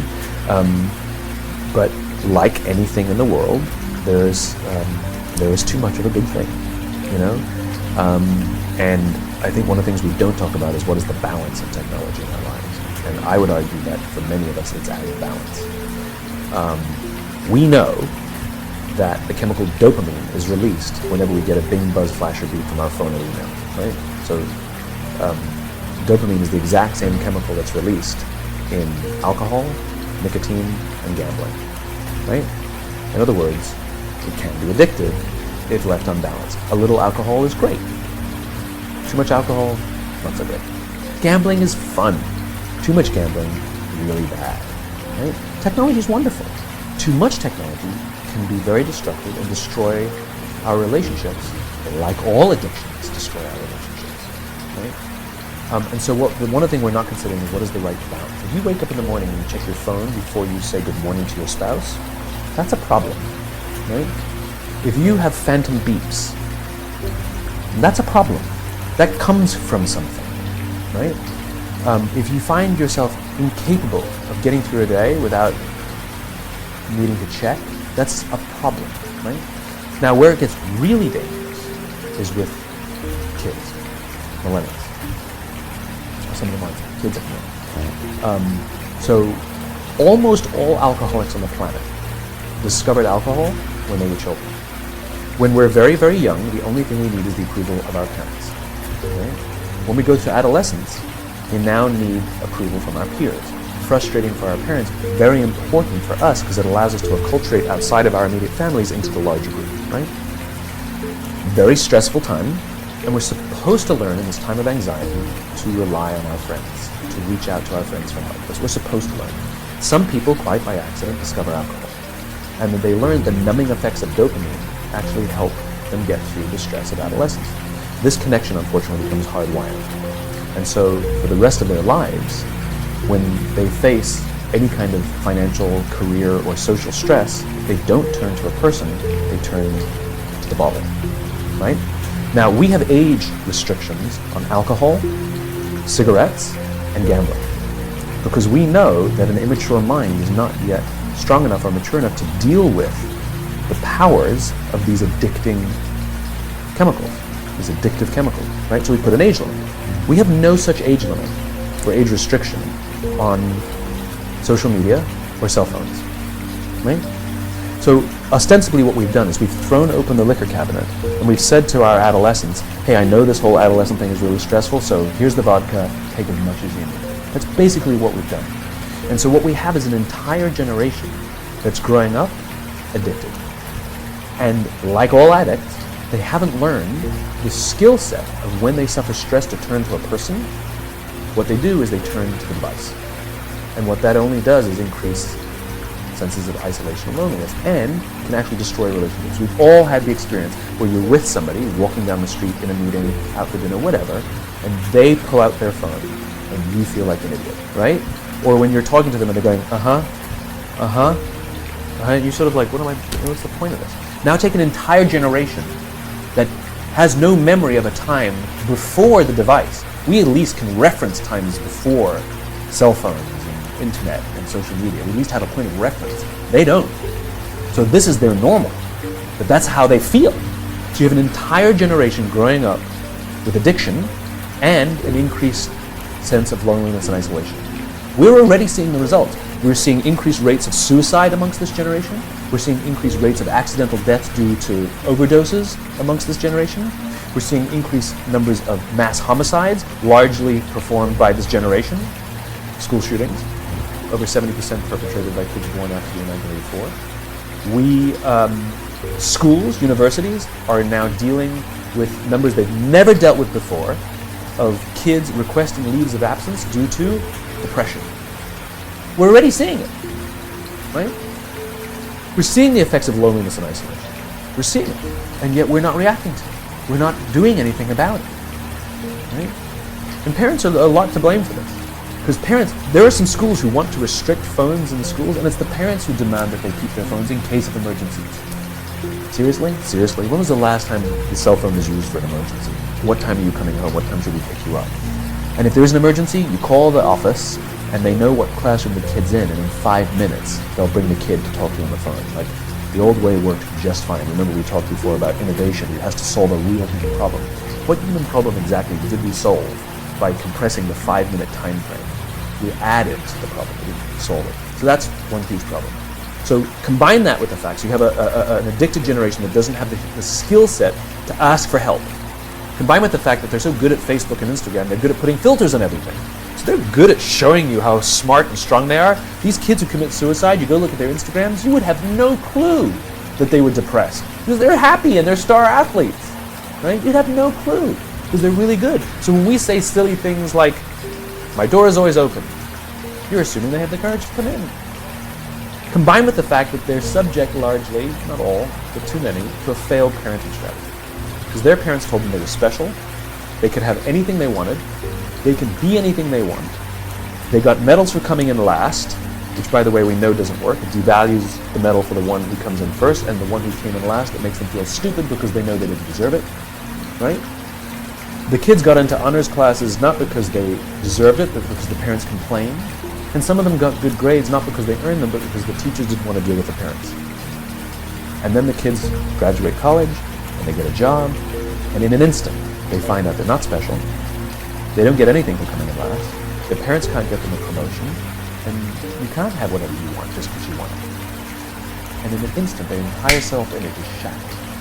And so you have an entire generation growing up with lower self-confidence than previous generations. So you have lower self-confidence than previous generations, combined with an inability to ask for help with things that you're struggling with, and you turn to social media or a device, you keep checking, you count your likes, you count your likes, you count your followers, you count your followers. And if somebody unfriends you, oh my God, it's trauma, right? The way they break up with each other is they just ghost each other. Just cut each other out and stop returning texts, and returning phone calls, because they don't have the skill set to say, hey, it's not working out. It's not me, it's you, right? There's no closure. Right? Combined with the fact there's an institutionalized impatience. So they've grown up in a world of instant gratification. You want to buy something, you go on Amazon, it shows up the next day. You want to get in touch with someone, you don't leave a message on their machine and wait 4 hours for them to get the message, you just text them and they get back to you. You want to watch a movie, you just log on and watch it. You don't have to check movie times, right? Everything happens instantly. You want to get a date, swipe right. You don't even have to muster up the courage to go and be like, hey, you don't have to. There you go, got a date, right? And so the problem is, they're accused of being entitled. I don't think they're entitled at all. Not at all. I think they're impatient. I keep meeting these fantastic, smart, driven, ambitious, idealistic, fantastic kids who graduated school, who got a job, they want to make an impact in the world, and I go up to them and say, how's it going? And they say, I think I'm going to quit. I'm like, why? They're like, I'm not making an impact. I'm like, you've been here 8 months. And it's as if they see the summit of a mountain. It's as if they're standing at the foot of a mountain. They can see the summit. They can see the thing they want. They want to make an impact. What they don't see is the mountain. This large, immovable object. You can go up fast. You can go up slow. I don't care. But there's still a mountain. What they don't understand is that life, that relationships, and career fulfillment are a journey. There's no app for that. I got nothing. You've got to go through the slow, plodding, annoying, meandering process called career in life. But if they don't get it in 8 months, they go look for it somewhere else. They don't get it, they go look for it. It's impatience. And because they don't have the skill set to ask for help, and because they feel lonely, it compounds and compounds. So then we dump them in office environments that are built on theories from the 80s and 90s that prioritizes a number before a person, and no one really cares about their confidence and their personal growth. They're just numbers on a spreadsheet. And so they enter work cultures that don't help them. And the problem is they're entering the workforce at a deficit. I hear from kids, they tell me that they struggle to form deep, meaningful relationships, and the companies don't care. And so it's destructive to them as individuals, but ultimately to hurt the companies because more and more millennials are entering the workforce. I believe, to your point about solutions, that now the responsibility on companies is even greater than it's ever been before to take care of its people. Because if the environments in which we're asking our youngest workers to work in isn't built to help them, I can't even imagine what the suicide and homicide and just the rates of depression, an accidental death due to overdose are going to look like in the future. It's going to reach epidemic proportions. It's already, the statistics are already alarming, and yet nobody's sounding any alarm bells. Parents have to intervene. We have to stop giving our kids free access to social media and phones at young ages. They are not ready for it. Their minds cannot cope with the dopamine. Balance is fine. You can give a kid a phone, but they can't use it in their bedroom. They can't have it at the dinner table. They can't take it to school. They can only have it up to a certain hour, and you take it away. They're children. You can take the phone away. We've got to intervene as parents. But as companies, we now have to deal with the influx of kids that are coming into our companies with addiction. Watch, I see it all the time. Walk through any office. You'll see the older employees have their phones on the sides of their computers as they're working. You'll see the youngest employees have their phones face up in front of their keyboards between their arms as they're working. And this is how they work. And the science is alarming. They did experiments on mice where they did the multitasking. They put flashing lights to mimic going from the computer to the cell phone, the computer to the cell phone, to the TV. The mice that were exposed to the changing lights, it took them 3 times longer to solve a maze than the mice that weren't, and the damage was permanent. It didn't improve when they stopped the lights. And leadership now is even more important. And the leaders now are even more irresponsible. You are responsible for the lives of human beings, and some of these human beings are your children. So okay, you bastard CEO who thinks all the stuff that I talk about is craziness, and you don't have time to make these changes. This is, I hear, we don't have time. It's a war out there. I've actually heard executives tell me that. It's a war out there. I don't have time for this leadership stuff. I know guys who go to war, and I'll tell you,